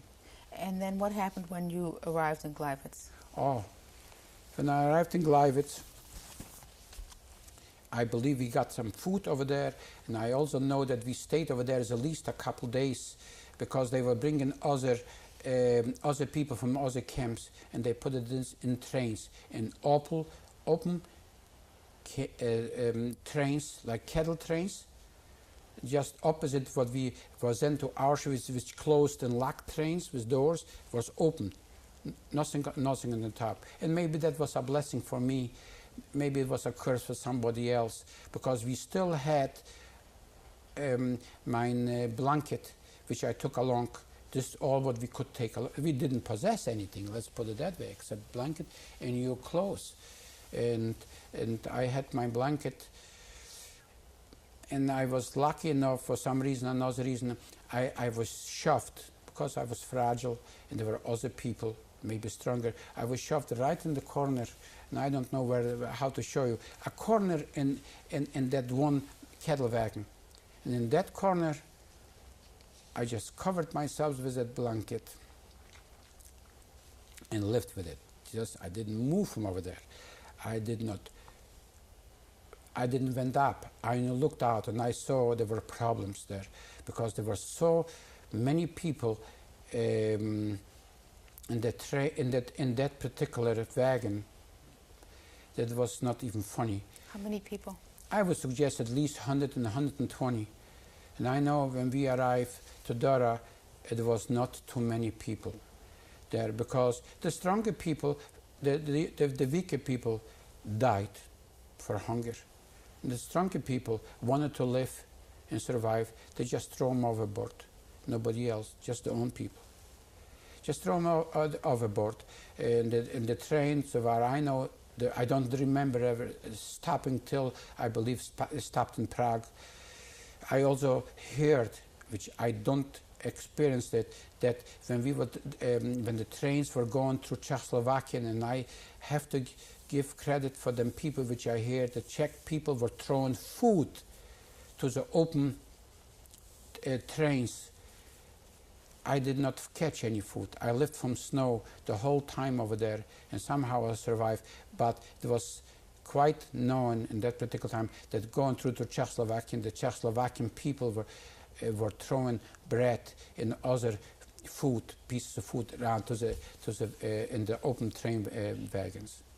Did you see any food? No, I did not see any food. I strictly lived from snow by reaching out like that and taking. It was snowing constantly.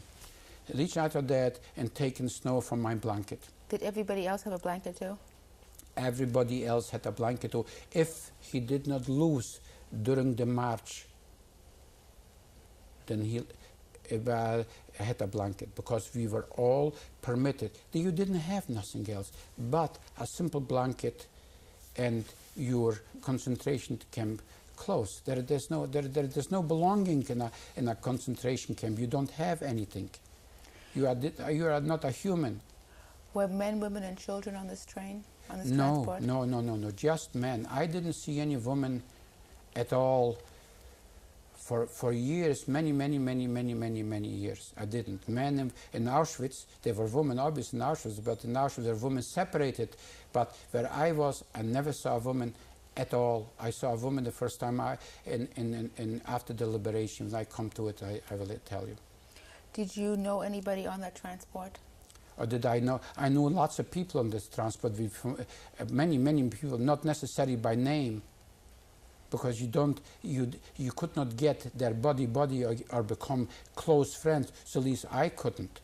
Maybe if there were some elderly people like 2 or 3 or 4 years older like I, it makes a difference between 17 and 18 and maybe 21.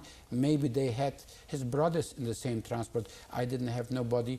I knew I had friends over there, yes. Friends by mean by sleeping together in the same bunk, but by working on the same shift. And I stayed on one side on the little train, and he stayed on the other side on the little train and shoveled the coal. But obvious, you became friends. You knew, you marched together.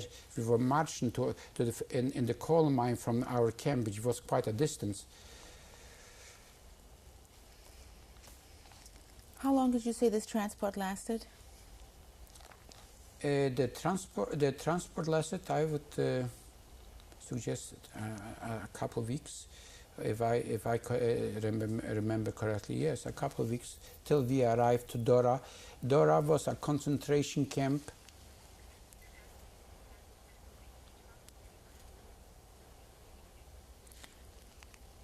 Did you have any interaction on that train at all with anyone? No, none whatsoever. I didn't have any interaction with nobody. Everybody survived his own way. My intuition, or whatever you like to call it, I wanted to survive. I believed that I will live. And I didn't move from that corner. I just didn't. I didn't have any interaction with nobody, period, with nobody.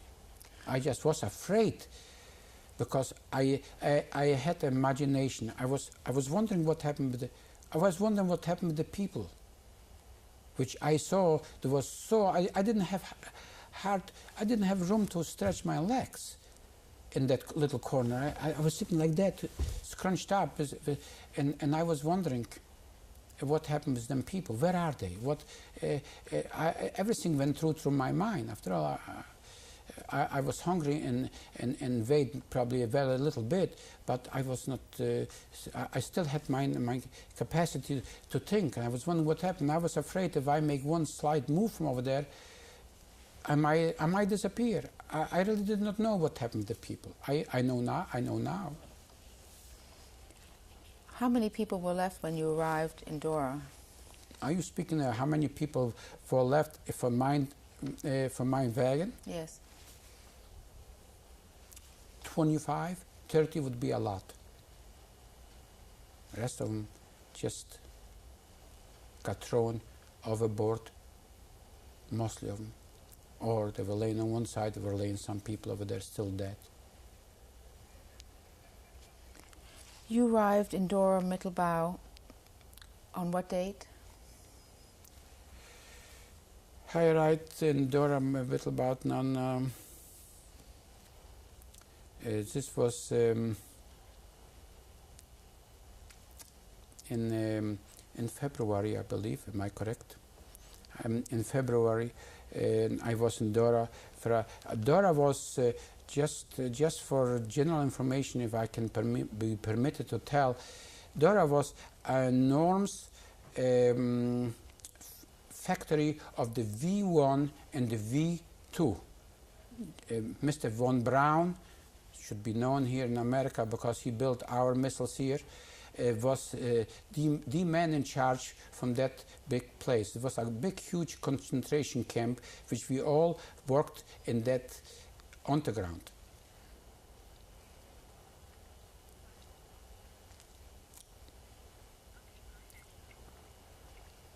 And what were you working at there? In Dora, it was a very short time. We were just building. Dora camp as such was all in the mountains, in the heart mountains in Germany, very well known there. And they were cities of enormous proportion, factories of any kind, huge factories. They, to my best knowledge, they were working somewhere by 60,000 just concentration camp people, slave laborers over there, plus the thousands and the thousands of Germans, women and men, I presume. I did not see them all. I only saw mine Abteilung, or mine division, mine group, which was strictly supervised by a supervisor. What I was doing there, we were just making, we were mining streets. Like you mine coals, you were mining streets. I was there actually in Dora for a short time. I was sent from Dora to another concentration camp lager, Turmalin, I believe. This is by Dora also. This is an Abteilung or a division from a division from that concentration camp. This all took place. Dora is very close by Nordhausen. I'm quite sure this can be easily verified. And I worked in Tourmaline. I mean, the lager was, or the camp was in Tourmaline, but we worked actually in them mountains. And them mountains were approachable from all directions. My specific job, mining streets, mining long streets. Excuse me, Mr. Wolf, what was your job in Dora Mittelbau before you went to Tourmaline? In my job for the short time, I was working in a stone mine. We were mining, we were working general work, just again the same, similar like in a coal mine. But in a coal mine, you have only 8 or 10 feet high, and they're enormous. They were streetcars on the ground. To take people to different positions, and we were working making new streets, side streets. This is mostly what I was working, because I volunteered, I had experience, and I did the same thing in Tourmaline. I have experience by drilling holes, which consisted, I would suggest, a drill was long, maybe like 3 meters, would be 9 feet, like that. I had that experience, and I volunteered. I worked on that because this is the best I knew I will work on. Maybe possible I will survive. How long were you in Dora Mittelbau? In Dora Mittelbau, I was there all the way down through April, or in the middle of April.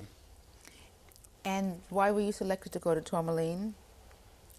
Tourmaline was an Abteilung from Dora.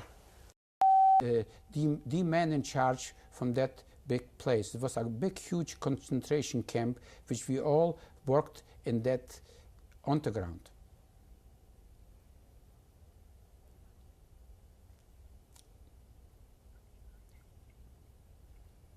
And what were you working at there? In Dora, it was a very short time. We were just building. Dora camp as such was all in the mountains, in the hard mountains in Germany, very well known there. And they were cities of enormous proportion, factories of any kind, huge factories. They, to my best knowledge, they were working somewhere by 60,000 just concentration camp people, slave laborers over there, plus the thousands of Germans, women and men, I presume. I did not see them all. I only saw mine Abteilung or mine division, mine group, which was strictly supervised by a supervisor. What I was doing there, we were just making, we were mining streets. Like you mine coals, you were mining streets. I was there actually in Dora for a short time. I was sent from Dora to another concentration camp lager. Tourmaline, I believe. This is by Dora also. This is an Abteilung or a division from that concentration camp. This all took place. Dora is very close by Nordhausen. I'm quite sure this can be easily verified. And I worked in Tourmaline. I mean, the lager was, or the camp was in Tourmaline, but we worked actually in them mountains. And them mountains were approachable from all directions. My specific job, mining streets, mining long streets. Excuse me, Mr. Wolf, what was your job in Dora Mittelbau before you went to Tourmaline? In my job for the short time, I was working in a stone mine. We were mining, we were working general work, just again the same, similar like in a coal mine. But in a coal mine, you have only 8 or 10 feet high, and they're enormous. They were streetcars on the ground. To take people to different positions, and we were working making new streets, side streets. This is mostly what I was working, because I volunteered, I had experience, and I did the same thing in Tourmaline. I have experience by drilling holes, which consisted, I would suggest, a drill was long, maybe like 3 meters, would be 9 feet, like that. I had that experience, and I volunteered. I worked on that because this is the best I knew I will work on. Maybe possible I will survive. How long were you in Dora Mittelbau?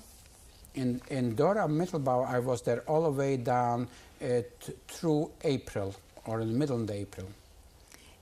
And why were you selected to go to Tourmaline? Tourmaline was an Abteilung from Dora, or the same Abteilung from Nordhausen. So it was a division of? This a division of, but not all people were being housed right in Dora proper, but people were housed in Tourmaline, which was a short distance from Dora, which had approaches from another way to get in to the mountains in channels or streets, tunnels. Oh, this is the proper English. We were working on tunnels, digging tunnels in the mountains to build cities, build factories, build everything else over there. Who knows? Maybe, obviously Hitler was building there the V1, the rockets V1 went through. Maybe he were hiding their ammunition if he had anything left by that time, or whatever they were producing. To my knowledge, there was no gas chambers over there, or there were crematoriums, I presume, because. What month and year did you leave Tourmaline, and why? Tourmaline I left in April. What was the year? In 1945, and that was a long time being concentration camp. Why did I left Tourmaline? Because the English in the American army was, I believe the Magdeburg was liberated. Nordhausen was liberated from the American army, I believe. I'm positive that later on was given to the Russian occupation army, but they were surrounded from all directions. And away we go, they on another dead march we did not know where we are going. I presume maybe they knew, the higher up they knew, maybe the soldiers didn't know it either, but they thought they will still have a Reich and they will still can use us for labor, and if not, they will definitely destroy us one way or another way. They are not going to let us to get liberated from the Russian or the American or the English army. And this is because this portion of Germany was mostly fought through them three armies, Russia on the other side, and America and England on that side where I was liberated. There were no French. How many people were with you on this death march? On the death march were thousands of people, columns with no end. I presume they took out from Tourmaline. I say I presume because I don't know for sure. I don't want to say something which I didn't count them. I was too exhausted, too dead. Probably weighed by that time by 90 kilo or so. You could see the people as far as your eye could reach. What was the final distance walked? Where to? Where to and what distance was it? How long we walked? Oh, it was in April. We probably walked a couple of weeks, I would suggest so. Yes, we walked at least a couple of weeks. May I say something about that walk? And that walk was very... By that time, the people which marched with us on the side, we were walking maybe 10 or 8 abreast. The soldiers, they were Germans or Ukrainians, I believe in that particular time, only the Germans. They did not fool around at all. If you only step back one and they spotted you, they didn't hesitate to shoot you right on the place. They didn't wait till you fall behind. It was the end, and kicked you on the side and left you, and we marched on. This is something, but I also like to tell something else. I never knew what's going on during the war. I did not know, or it's the beginning or it's the end of the war. I had no way to know personally. Maybe my mental capacities were not so great, but one thing I have to say, I saw during the march and during the days, in the thousands of airplanes flying overhead. The sky was black with airplanes. Black, and this was And I could not imagine by that time the German airplanes. They didn't do so. I knew German airplanes because I worked in a airfield in the beginning of the war, which I mentioned before, and I knew the German. I saw them every day. During break time, we even took a shade onto the wings from the German airplanes. I know this not German airplanes. I did not know that America's in war. I want you to know that. I knew this airplanes which will help us. And it was an impossible sight. Two things sticks out of my mind. Is there's awful smell in Auschwitz from the dead people, from what they burned. And that airplanes in 1945, I knew something is close to something happened good. That's I would like to register that in that interview. Very important. You marched until what date? Oh, I marched till all along in between. I was in small places by Liebeck. And I marched, if I want to say the march was all the way till May the 3rd of 1945. And where did you arrive? Neustadt Holstein, in a small city in the state of Holstein, not too far. On the other side is Denmark and Holland. And we arrived over there, and we kept marching, the same old story, same story. And till we arrived in the city in the wee hours from the day, it was still dark.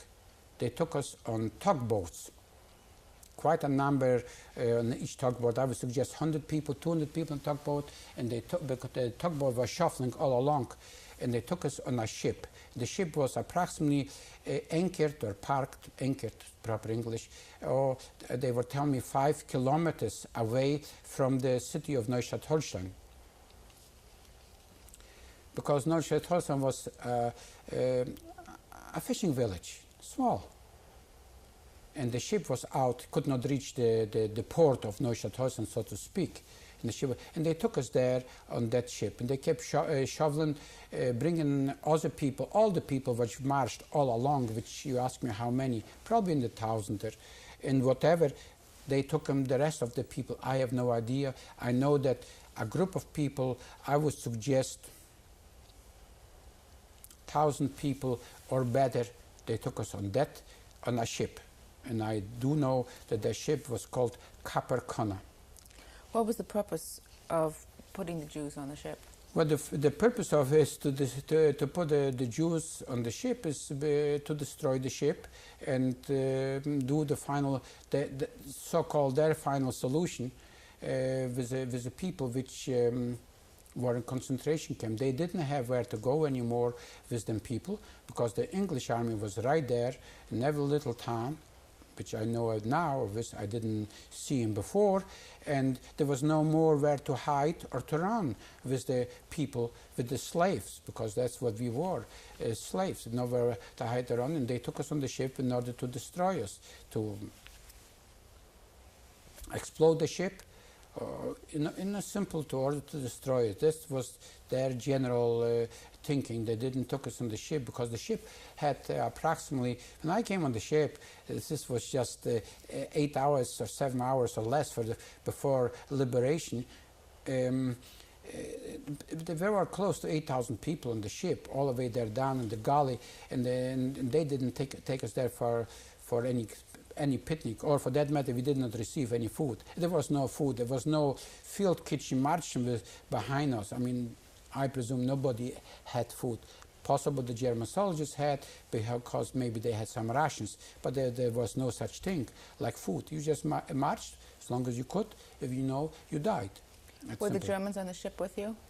Yes, the Germans, when we came there, were Germans on the ship.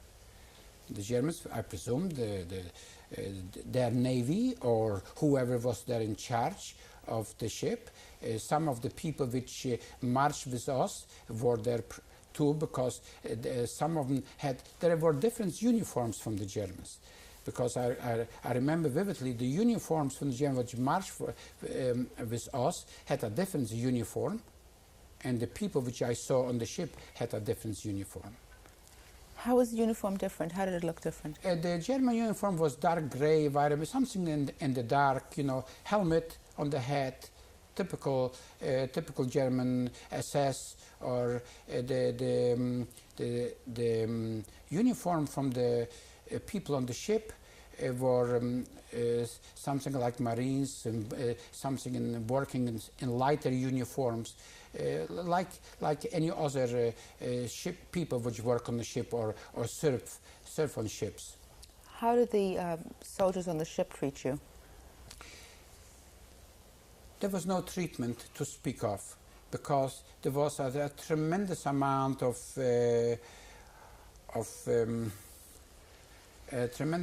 commotion, to put it very mildly. Why? Because frequently we could hear flying American, I beg your pardon, it was not American, to my best knowledge, it was English airplanes. They were frequently fly over English airplanes, and the ship always had some cannons, I suppose. I don't remember to see any heavy artillery. Maybe they had on the lower decks, because I was on the top deck. Whatever the ship had, maybe on the lower deck they had some big cannons, and we could hear frequently firing from the ship against the British airplanes. It was very unlikely, because after all I was on the ship from the wee hours till approximately 12 o'clock. There's not too much which I could get acquainted, or I know it, what really goes on. I only saw from that ship a bunch of other surrounding ships, smaller ships, with all kind of people. I saw women then. From far distance, I could see a small ship, like a yacht, with women. And later on, after the war, I found out that there were women from Stutthof, from concentration camp. They were bringing people from all directions. What happened next, Mr. Wolf? By noontime, the English airplanes came and bombed that ship. They striped it. They really did not enough to create fire and panic, enough to make the ship tilt and probably in a condition to sink. Why did the English do that? And I say probably because when I jumped from the ship, it didn't sink, but the ship did sink. And I do, if I ever find where I have the pictures from the ship, which I do have a picture from the ship, but I just don't know where. Why did they bomb the ship? There is lots of reasons why they bombed. There are two prevailing reasons. A, the ship would not give up, wouldn't surrender. Neustadt-Holstein was already liberated from the English army. And B, the ship, evidently they had befehl, means in English, they had orders, I believe, to blow the ship up with the people. But there was no other reason why they took them in the first place over there. They could just stay in Neustadt-Holstein for 6 hours, for God's sake. I would have been liberated over there, and so many less people would have died. In the last minute, 90% from that ship, when it sunk, the people died. They drowned. If they didn't die from the bombs, then they drowned. And that was 99%, so far I know. I jumped from that ship. Like other, I would suggest, hundreds of people, whoever could come up to the deck from down below, which I don't know honestly how deep that ship it was, how big of a ship, how many decks down below there was, but there were quite a bit. They were saying there's over 8,000 people pushed together, like in the train wagons, and they're saying where was the ship. There are 1,000 people jump in that water, just the North Sea, I believe. And the English were right then and there with boats, and they rescued as many as they can. They said they rescued from that particular time, where I was in the hospital, 305 people. Did they rescue more? I have no idea. I would like to hope and pray to God they rescued a lot more and took them maybe in different hospitals. and in different places. Maybe they took him in there was only one hospital in Deutschland, to my best knowledge. It was a small village. Maybe they took him to Lübeck. Maybe they took him in army hospitals or made hospitals from big barracks or whatever they were doing. How did you get rescued? I was rescued on May 3 of 1945. I would suggest between noon and 3 o'clock. I was rescued from the British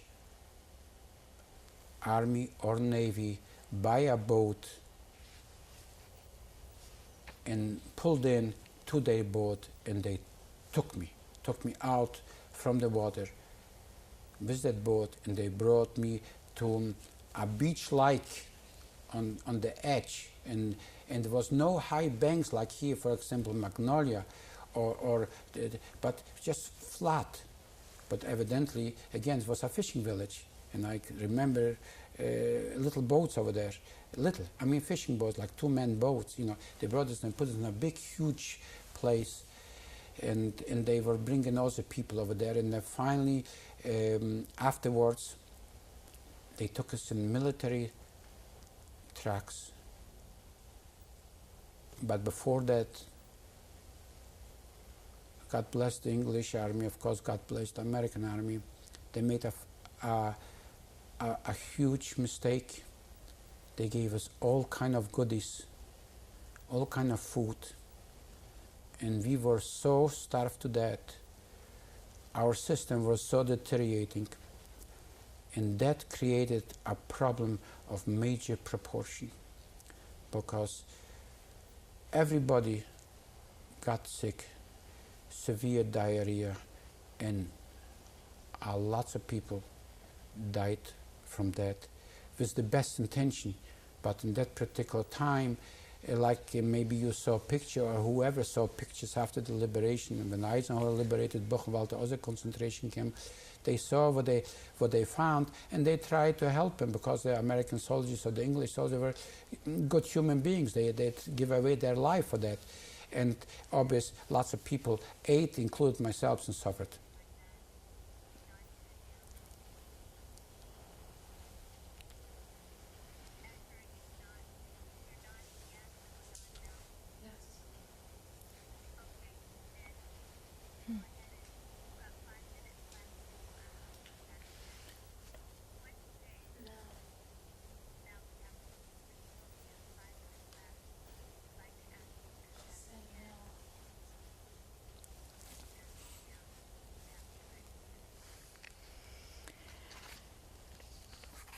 Mr. Wolf, we only have 5 minutes left. Would you be able to come back in a few weeks to complete the interview, or would you prefer to try to complete it now?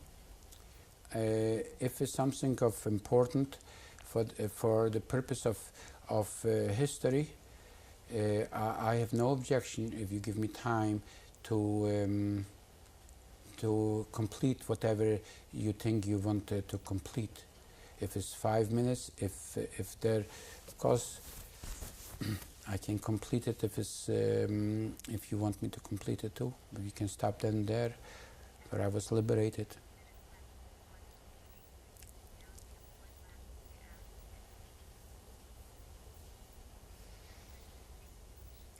Thank you, Mr. Wolf. You're welcome.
Today's date is August 1st, 1991. My name is Esther Bailey. I'm continuing with the interview begun on Sunday, July 28th, with Mr. Menashe Wolf, a Holocaust survivor. Mr. Wolf, I would like to begin with some questions about your family. Okay. What was your mother's full name? Hinda Lambik, maiden name. And what was your father's full name? Israel Srul Wolf, W-O-L-F. Your aunt and uncle's name on your mother's side? My aunt's name is Sarah, and the uncle is Bernard. And your cousin's name? Can I remember? The little cousin, the little baby. That's right. Can't remember at the moment. It'll come back to me. How was she related to you? It's my mother's sister's daughter. Thank you. Your sister's name and what year was she born? She was 2 years younger than she was born in 1926. Hannah is her name. When you were ordered to wear the Jewish star armband, what was your thinking the first time you put it on? The first time that I put it on, the Jewish star band, obviously it was something scary, which I had a feeling that they're doing that because they want to distinguish the Jews between the Jews and the non-Jews, and we all thought, and myself, that this is something which will follow, is probably worse at things like that. But I was also proud in a way to see a Jewish star on mine. It was at the right arm, the right arm. When you were sent to Krasnow, were there any friends or relatives with you? Yes, there were a cousin there, Fries. What was his full name? Mr. Fries, F-R-I-E-S. And do you remember his first name? Shimon, Simon. What did you talk about? In Krasnow? Yes. Oh, we talked about family. We were worrying what happens in our little tiny town with the rest of the family. He was worrying about his family, and I was worrying about my family. But once they send you even a few miles away from your place where you were born and live, you really didn't have any contact. Even then, in the 40s, which in the early 40s, or the 41 for that matter. It was very difficult to be because you were separated, and you did not have any really connection with the outer world. The Germans, they saw to it that you don't have connections, that you don't get any newspapers, that you don't know what's going on, to keep you more or less in the dark. Work or else. When did you see him again, and did he survive? Yes, he did survive, and I did see him again in concentration, or Strafsarbeitslager Szebnia, which is a concentration camp, a very brutal place. And when I came there, he was there. And when I left there, he was still there, because he did not go with me, or I was at least, I never saw him. I found out after the war, I found out that he lives in a displaced person camp in Landsberg in Germany. In Krasnow, who enforced or policed Krasnow? Can you describe their uniforms? Was an Arbeitsabteilung, or in English I would say a working division from the Germans. They wore yellow type uniforms, just difference. It's definitely something brownish yellow type, not strictly yellow, something like khaki maybe.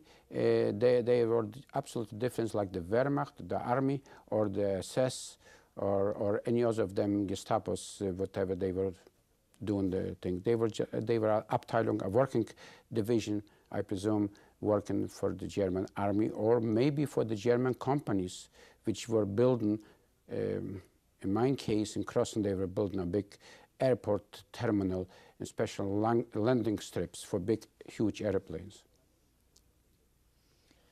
What kind of camp was Szebnia? Sebsia. Srebnia, it was called a Strafarbeitslager. That means, it translates, it means that it's a concentration camp for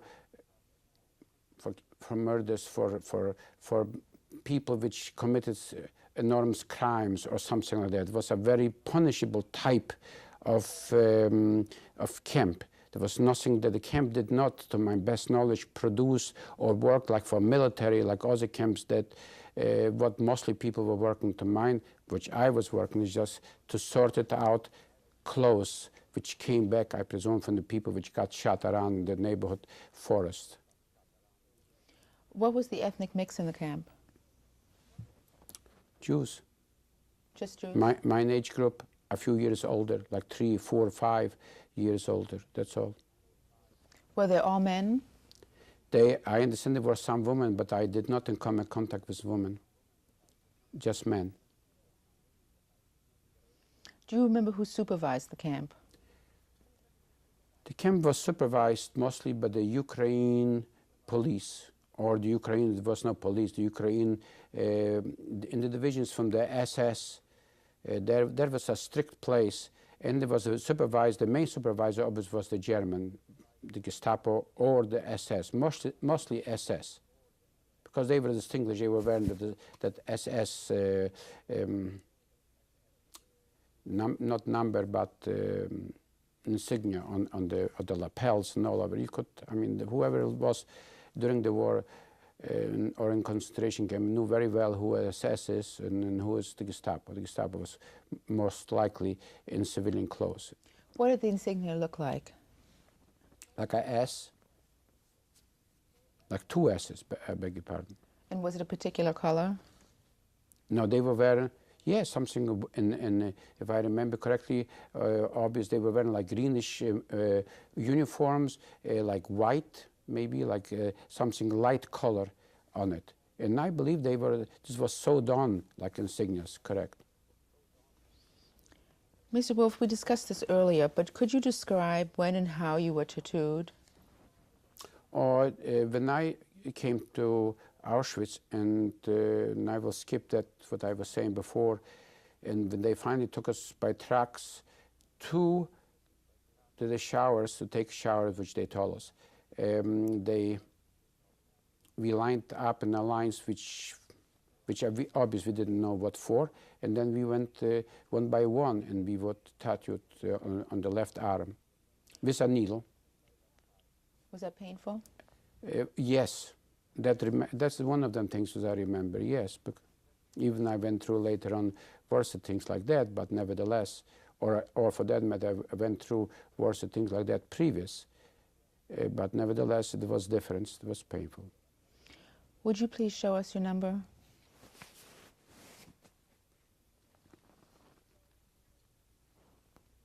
Could you please hold real still?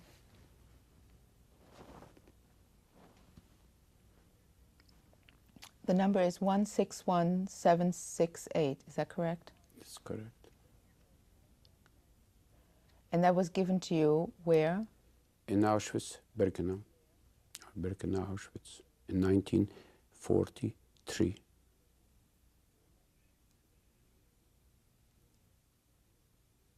Thank you. In Auschwitz, who were the capos? Jews, fellow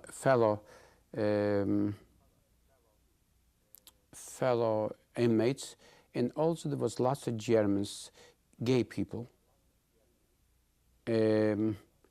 which were also in concentration camp, believe it or not.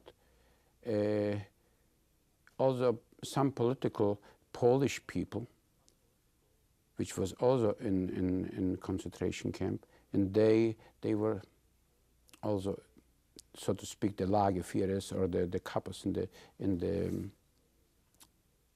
in our barracks. Now, how did you know that they were gay? I was explained, they had like a V upside down. And I hope this is correct. On the jacket, sewed on, like a V upside down, full.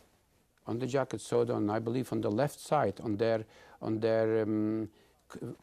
clothes, the same way like we wear, the same concentration camp clothes. There was only one clothes in Auschwitz, same thing, striped clothes, I believe blue or black, on white, not particularly altogether white. I presume many people saw it on pictures.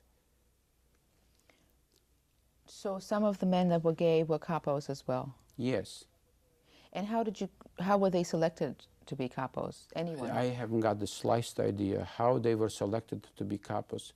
They must have been people which came in maybe in the early 42s or maybe the early 43s, like from the Lodge Gate or from other places, and they just maybe they were stronger like other people were, and they just simply selected them out. I never saw selections for supervisors or capos or of any type of that.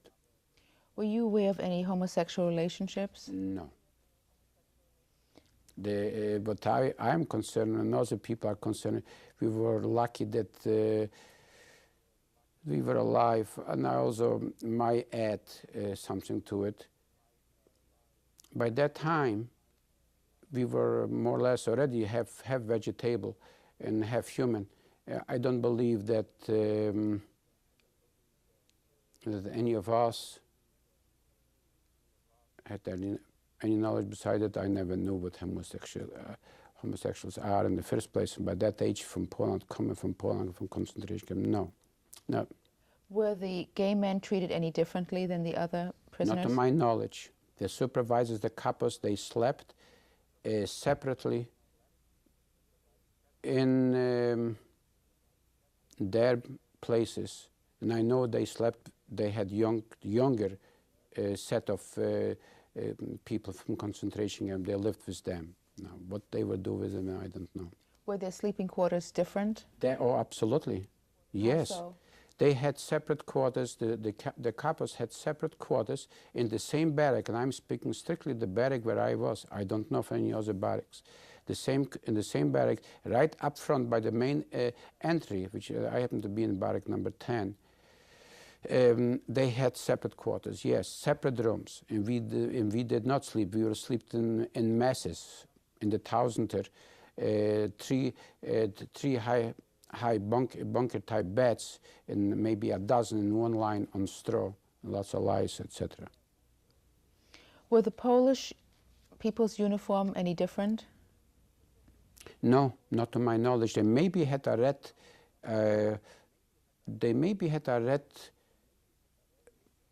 mark on them as political.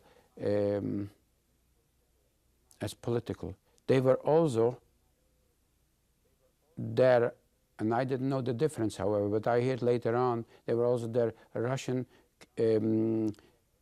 soldiers which were captured from the war between Russia and Germany, prisoners of wars. And were these Russian soldiers mixed in with the other prisoners? They were mixed in with other prisoners, yes. And how did you know that they were Russian soldiers? I was told later about it. I did not know, and I did not meet nobody. I was not that type of a person which moved away from my bunker or from my bed. And there is a number of reasons. If you wandered away, just a little bit away, your life was in jeopardy from their own fellow inmates, because they thought maybe you coming to steal a piece of bread, or maybe they didn't eat during the night and left it someplace. It was a dangerous situation to move around. And I was not that type of a person. I just did not. I just tried to survive and did what I was told and stayed away from any possible taking chances or troubles. Maybe it's just not right to do. Some people maybe were more with courage, but I cannot claim bravery here. No, I was not a brave person at all. I just tried to survive. I had a feeling I will. If I follow my method, I work and stay away from possible gain momentarily in order to have maybe another piece of bread or whatever. No, I didn't volunteer to go in the kitchen to work or any place else. I stayed away from all of that. So you were not in contact with any of the prisoners? No, I was not. In Fürstenfeldgruber, who ran the camp? Oh, the Germans. Are you speaking about the camp or the coal mine? The camp. Also, the Germans, we also had some Ukraine soldiers over there, or the soldiers which the camp was surrounded with towers, and when we marched to the coal mine, to the workplace, which was quite a long march from the camp, and we were marching in four, a long line for the night shift in particular. We were, the Ukrainians with dogs, they were our guards, so to speak. And so was also in the morning when we came off the shift, 7 o'clock in the morning, 8 o'clock, we marched back from the coal mine to the camp. Previously you spoke about hangings in Fürstenfeldgruber. Oh, this was quite a oft occurrence. That's something which is also in my mind all the time, because it is so vivid, and because it's quite nasty. And I saw hanging also in Szczebnia, but in Fürstenfeldgruber they were hanging a whole bunch, as many as people can fit on a table, but like a folding table, but however was made out of wood with legs. They just brought them up 6 at a time or more, and that thing what was where they were hung on. This they was never removed. This was right in the middle, and I call it a pale place, but not a roll call place. It would be proper in English. Yes, I did see that many times. Who was responsible for finalizing the hanging, and how was it done? The Germans were there, and they were reading why they get hung, because they stole a piece of bread, or he was late to work, or whatever excuse they have, and the capos put it on the rope around their neck. If this is not proper English, I think it is. And they were told to kick away the table. They kicked away the table, and there was just as many capos as people which got hung or killed. And you could also hear the people were yelling, "Tell my wife and tell my mother," in Polish, because Yiddish language was never used there. It was, for that matter, there was no language used except German, and the people, the slaves, including myself, did not convert too much, didn't talk too much to each other, and tried to avoid it. But the Poles, when they were yelling, "Żyje Polska," Poland should live, and tell my mother, or so, or tell my wife, and yelled. But they didn't cry. They were all very, very brave. I see it as I can see you here, and I see you here. That's something which you cannot possibly forget. This is impossible. You can't forget how you did calls, and how you march, and how you starved to death yourselves, or how you shot somebody, which that was also quite a oft occurrence for no reason, because they didn't like your look when they take you out from the lineup. But hanging is a different story. Brutal. Next, you were in Dora Mittelbau.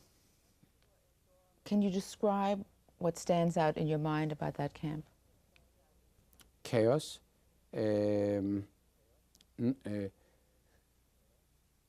For a short time, hard work in a stone mine.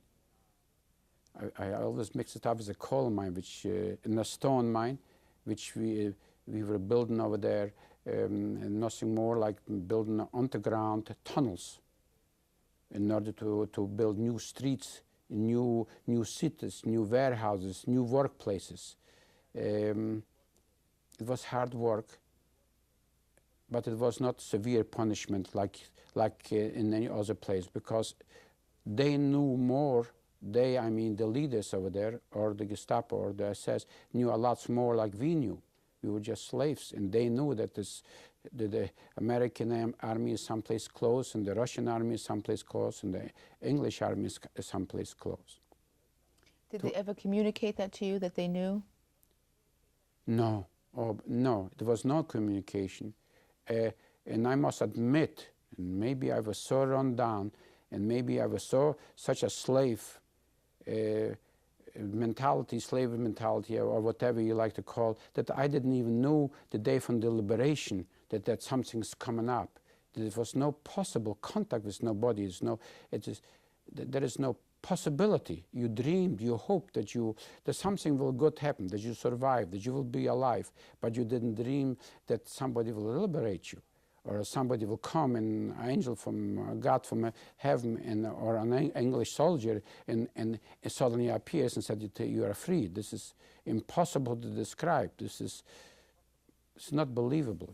I personally didn't have any inkling all the way till May the 3rd, a late afternoon, that the war is to end. How was the Germans' behavior different? When? When you were close to evacuation? They did not behave too much difference. When we were marching, if somebody didn't march in line, they didn't fool around at all with you anymore. They maybe were more aggressive. Maybe they lose the patience. And maybe they were tired too. And maybe hungry, which I doubted. They had some rations. We didn't get nothing to eat. And here I'm speaking in April, which was relatively already warm in summer, just opposite like in 1945 in January, snow. They didn't fool around. If you fell out from the line, they just shot you right in the line, right? A revolver against your ear, and that was the end of that. There was no appeal, no begging, nothing. They didn't ask any questions. They kill you. Did you ever encounter a friendly or helpful or compassionate German soldier? No, I did not have such opportunity to encounter a German compassion or kind soldiers. Maybe there were some generals which had some political reasons to try to kill Hitler, which I am aware after the war. We did not aware by then, but the individual German soldier or the Ukraine soldier over there did not come in contact with the individual person which worked on the place or marched in the place. They were some Polish or maybe Volksdeutschen, which possible they were born by birth, but they were German in the mine, and they were in charge like for drilling or other things. They did not give us any dynamite to do it. We were doing the drilling, the hard work. Maybe he left half a cigarette somewhere on a piece of coal and walked away, or a bite of bread he left. When you worked for him, there is the group which worked him, especially the group were drilled, 6 guys. But this is the biggest. This is maybe was the compassion what I saw from any German during the war. They did not socialize, or didn't have any personal contacts with, or didn't try. And obviously, I would not dare to approach him. But the first thing he maybe thought, he could think that I tried to hurt him, try to kill him. This is taking a chance. I personally didn't want to take chances. I wanted to live. Impossible. Maybe this is the reason, obviously God's help, and this is the reason I'm here around to tell the story. Lots of brave men are not around to tell that story. I was there, one from not the brave ones. After Dora Mittelbau, you were in Tourmaline. How many people were there? I would suggest 5,000 of hand in Tourmaline. This is, there were, again, a division. I don't know for sure. If you ask me a specific number, I don't know for sure. because it's very tough to count. But this was again a division from Dora by Nordhausen, and again we were doing the same thing, which in Dora. And Dora was a very short time. That work what we did out from Tourmaline, in the same mountains, which you call Harz Mountains, like your heart, like we have a chain of mountains here, and there was a chain of mountains over there, and in that mountains where the V1 and the V2 were built. And obviously this was all underground. You could not see nothing, or at least I could not see nothing. What I remember from outside, you just lived and worked right in the mountains. What was most memorable in Tourmaline? I could not, to be frank and honest, I could not point a finger exactly of anything memorable. It's just daily work, go to work and come home, come to the home. Oh, I'm sorry if I use that word home. Obviously it was not home. I live in different times right now. Go back in the evening and wash yourselves up. And this was day shift, not just opposite from Fürstenfeldgrube. And go to bed, have something to eat, and nothing there but I can paint a picture which was something extraordinary, stays out of my mind. No, it was just slavery. It's simple like that, in a plain, ordinary form, slavery. After Tourmaline, what cities and towns did you pass through to wind up in Neustadt-Holstein? Oh, Lübeck in particular. Lübeck stand out. And I visited Lübeck after the war too, because... Why does Lübeck stand out? Because it was a big city. We happened to pass through the big city. And obviously you saw something more, or at least I could see something more, which we were going mostly through side roads, which you really could not see on the farmhouses. Or what I could see, farmhouses and streets, and some cars, and some, now I know there were American airplanes or English airplanes in the Tausender. In the Tausender, the sky was black with them. We didn't know what that means. I just hoped that means good. I didn't know, and I hoped it was not the Germans, because obviously I was familiar with German airplanes because I work on that airport, but it didn't look to me like German airplanes. And I hope there's something as good that's coming out of that. What other towns do you remember passing through? Well, there was another place which I stayed there for a while, but I'm sorry, it just escaped my mind. I cannot give you that answer. Otherwise, I wouldn't be honest about it. There, and maybe that the little city will come back to me, but I...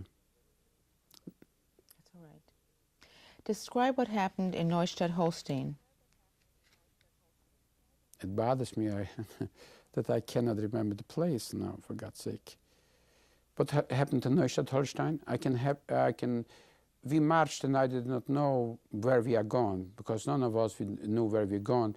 We come to a little town, which obviously later on I found out is Neustadt-Holstein. In the wee hours in the morning, very early, it was just by the dark, and they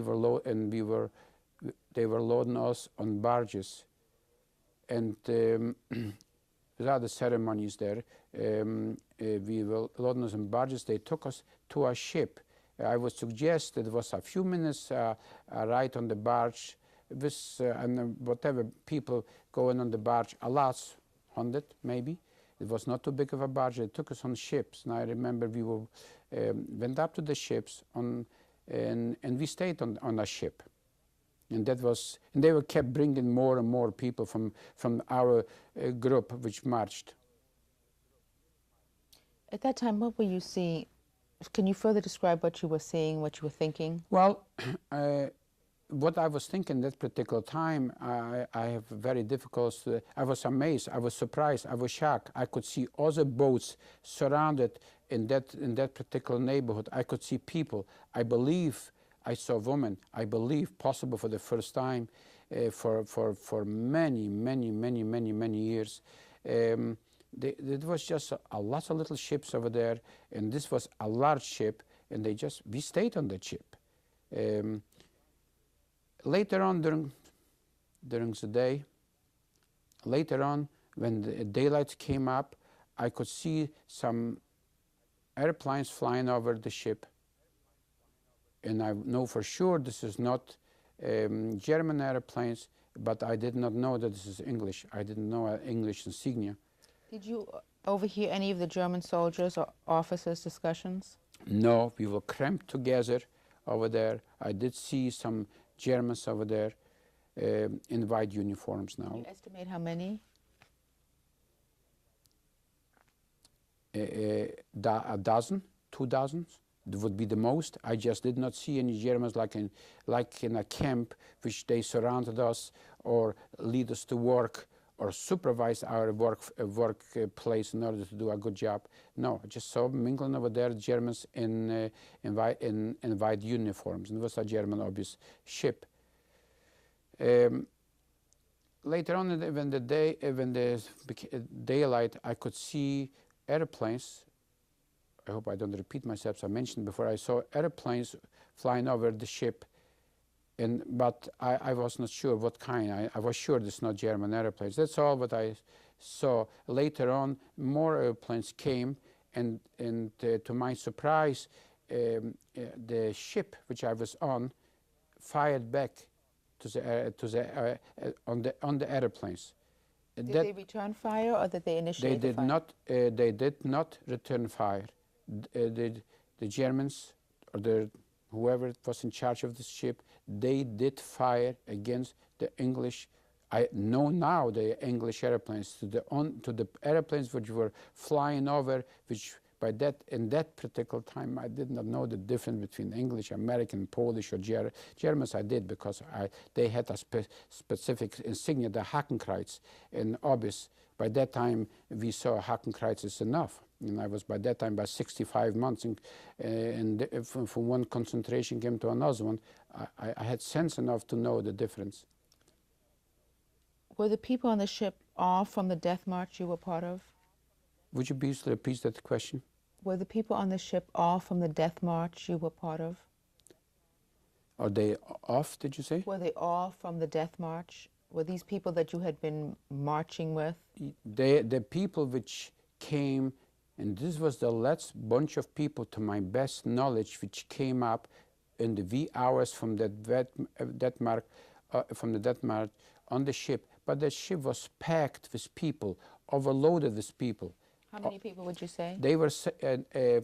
I could not distinguish then, but I was told there was approximately 8,000 people on the ship, just packed together. In obvious day, and in Respotec, I believe that they had their agenda, they had their plans what to do. Obviously, we know now that the liberation came 4 or 5 hours later, but we left lots of things before that.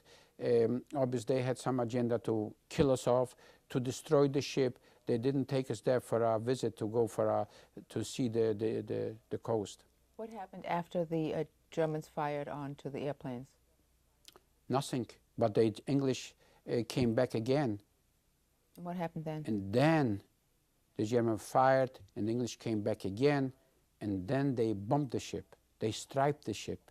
If this is proper, if I can distinguish between bombing and striping enough that the ship tilt and start to sink, and was panic. We were panic. Everybody was panic-stricken. There was no conversation between people there. There is no such thing. And then people start the fire. The fire was quite severe on one side of the ship. On one side of the ship, and then people start to jump in the water. Was there fire on your side of the ship? No, no. What did you do? I did what a lot of them did, jump in the water. What made you do that? My one track mind possible, if I had a track mind, is to survive, to live. I didn't ask for anything else. What did you see when you jumped in? I saw in the thousand there is not, but I would say I saw in the hundreds of people in the water. People yell for help. People were drowning. There was nothing there in the water, litters or something else to hang on to, or at least I don't know. Maybe the people which were closer to the fire, maybe there were some debris to hang on to. I just do not remember that. I didn't have any debris to hang on, but I had something to hang on, which I'm very thankful. And namely the British Army, I presume, or the British sailors or whatever. It didn't take long at all. They knew what's going on. How long were you in the water? I would suggest 20 minutes. What happened to the small boats? Were they bombed? Yes, the way I understand, they were bombed, and they were, and then I heard about it was there lots of women from the Stutthof concentration camp, and they just drowned, like most of the people, to my best knowledge, drowned from the particular ship too, Capricorn. The name of the ship was again? Capricorn. Do you recall any children being on the ship? No. No, I did not see any children there at all, no. After the rescue, what happened? After I was rescued, the English sailors or soldiers gave us some sweets and other stuff to eat, and they took me in the hospital. How many survived? I understand in that hospital, which I was, they brought in 305 people. I found it out because I stayed in that hospital for too long.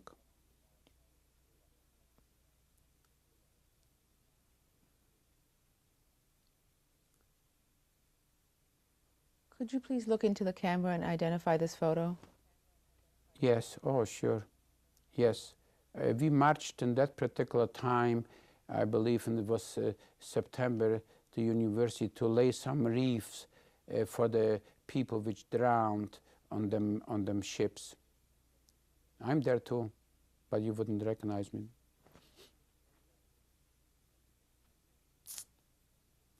I'm there.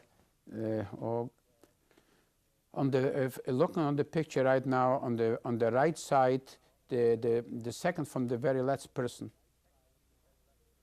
If I look on the pictures on the right side, the second from the last person.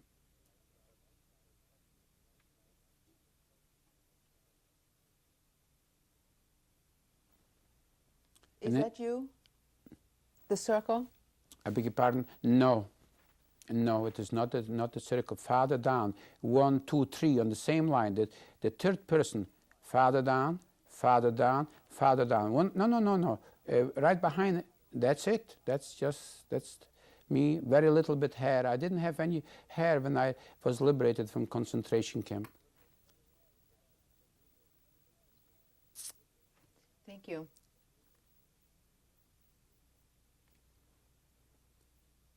Where did you go next?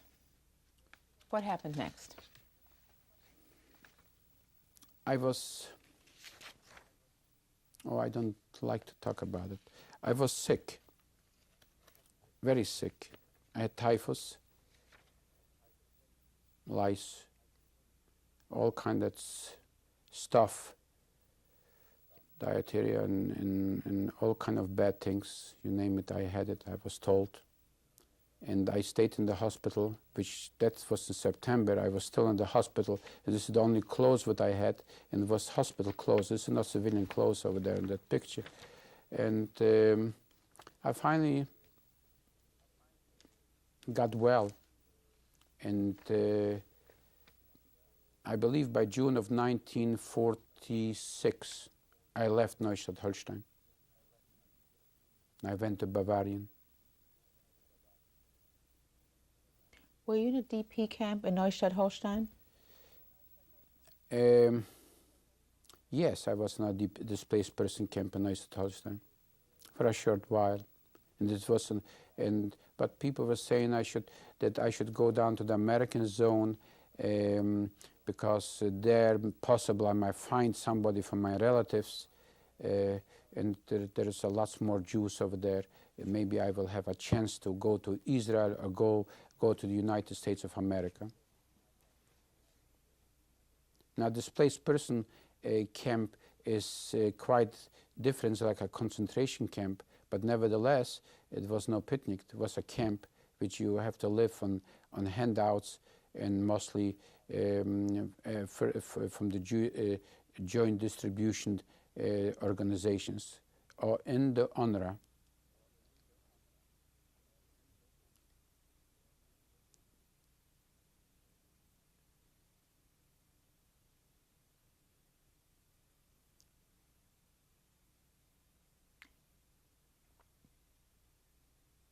Would you please look into the camera and identify this letter?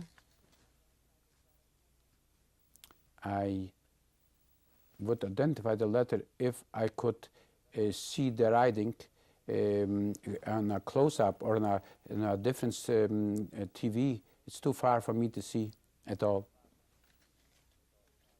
I'm sorry. We're going to see if we can work on that.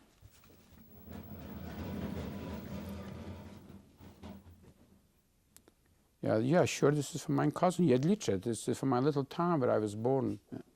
Sure. At the top is Jedlice, drogi cousin. That means your dear cousin. In reality, if you ask me to be specific, she was my mother's cousin. She was not my direct cousin. What does the letter say?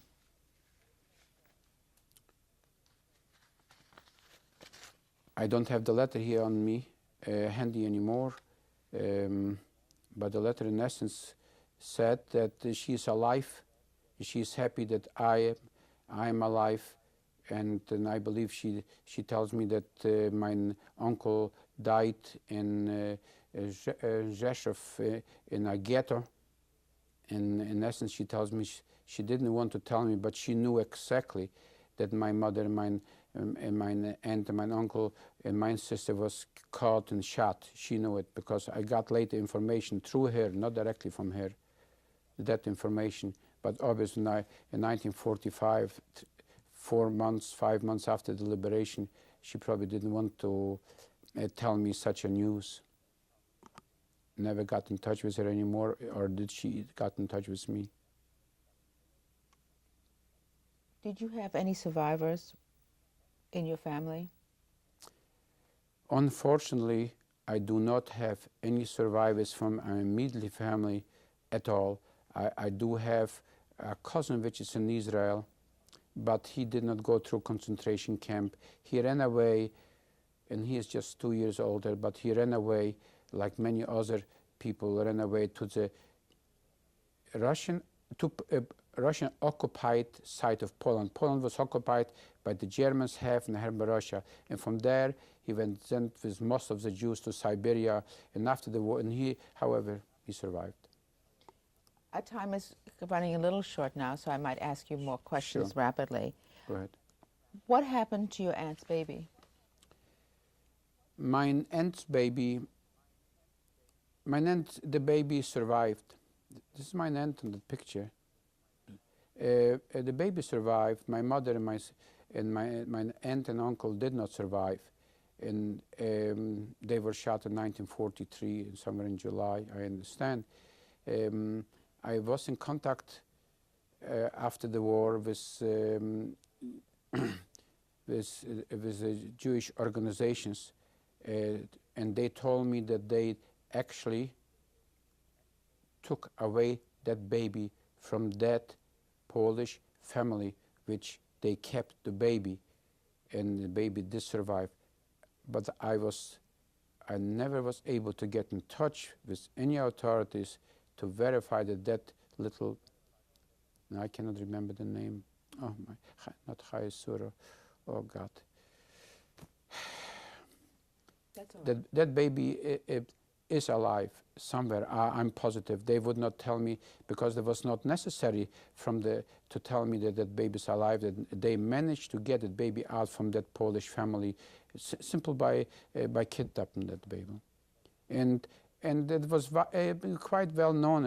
And them Polish people, which I must be thankful for that, but if they got tired of the people which they did hide, or if they were in jeopardy to a certain degree, they kicked out the people. And once they kicked out, the Gestapo come and picked them up, and they just shot them in the next street or the next forest. This is what happened to my mother, aunt, and uncle. Mr. Wolf, where were you next? Next, I was to München. From München, I went to Bad München, Germany, Munich, and from there I went to Bad Reichenhall. And the part from 1948 I spent in Bayerisch by Berchtesgaden or Bad Reichenhall, just in between. Berchtesgaden is well known because it was the headquarters over there from that gangster, Hitler. I went there. It was school, Ort, Jewish organization school, which still exists right now. They were telling me that if I get a profession, if I get a profession and learn to be a mechanic or anything of that nature, I would have better chances to immigrate to America. And which I thought this was maybe a good idea, to come to America with some kind of a profession, to know something. And as which I stayed there. I stayed in Bayerisch Gemeinde and went to school over there. Did you meet your wife there? Yes, she was also in the same in the same school, which is also a form of the DP camp, or a displaced person camp. But that particular place was small, with several hundred people, and strictly there you went for technical trainings. When did you meet your wife? I met her there in 1940, right away there. It was 1948. When did you come to America? 1951 in April.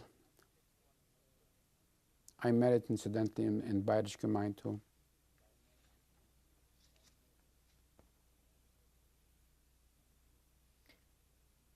What documents were you able to take to the United States with you?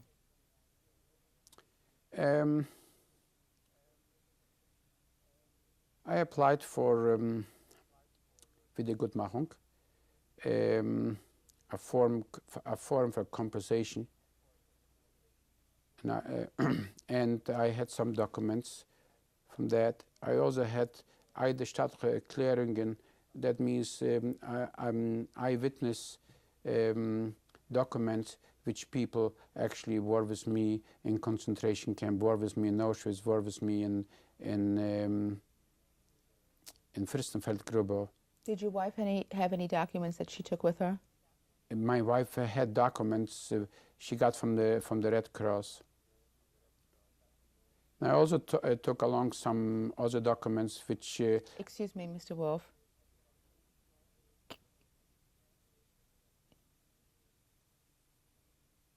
Could you please look into the monitor and identify if this is yours?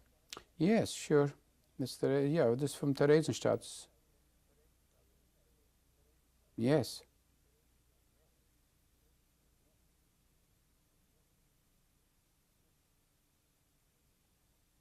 Where did you get this pamphlet?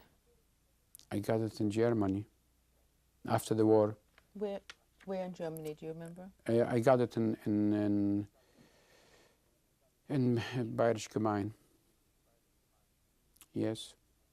And that was a document, or actually factual pictures which were taken mostly from the American victorious army when they liberated different concentration camps. Can you read this for us? Herausgegeben von der amerikanischen, oh yeah, here it is. Herausgegeben von der amerikanischen Kriegsinformation. That means publicized, or from the American War Information Office. An Auftrag that on the order from the Alliierten, from the Allied commanders.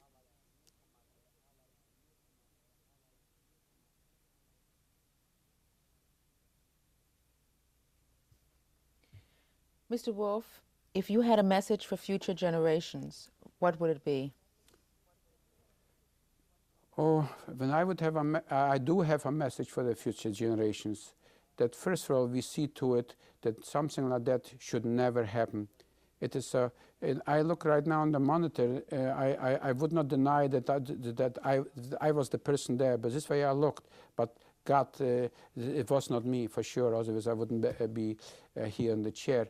But my message to the future generation, I would ask them kindly to remember that they should remember, they should know, they should get self-educated, that something like that should never happen to no nation, to no religion, whatever the religion might be. But if we are not going to know about it and tell the story about it, I was reluctant to tell the story myself. I don't want to relive that which I lived through my teenage years.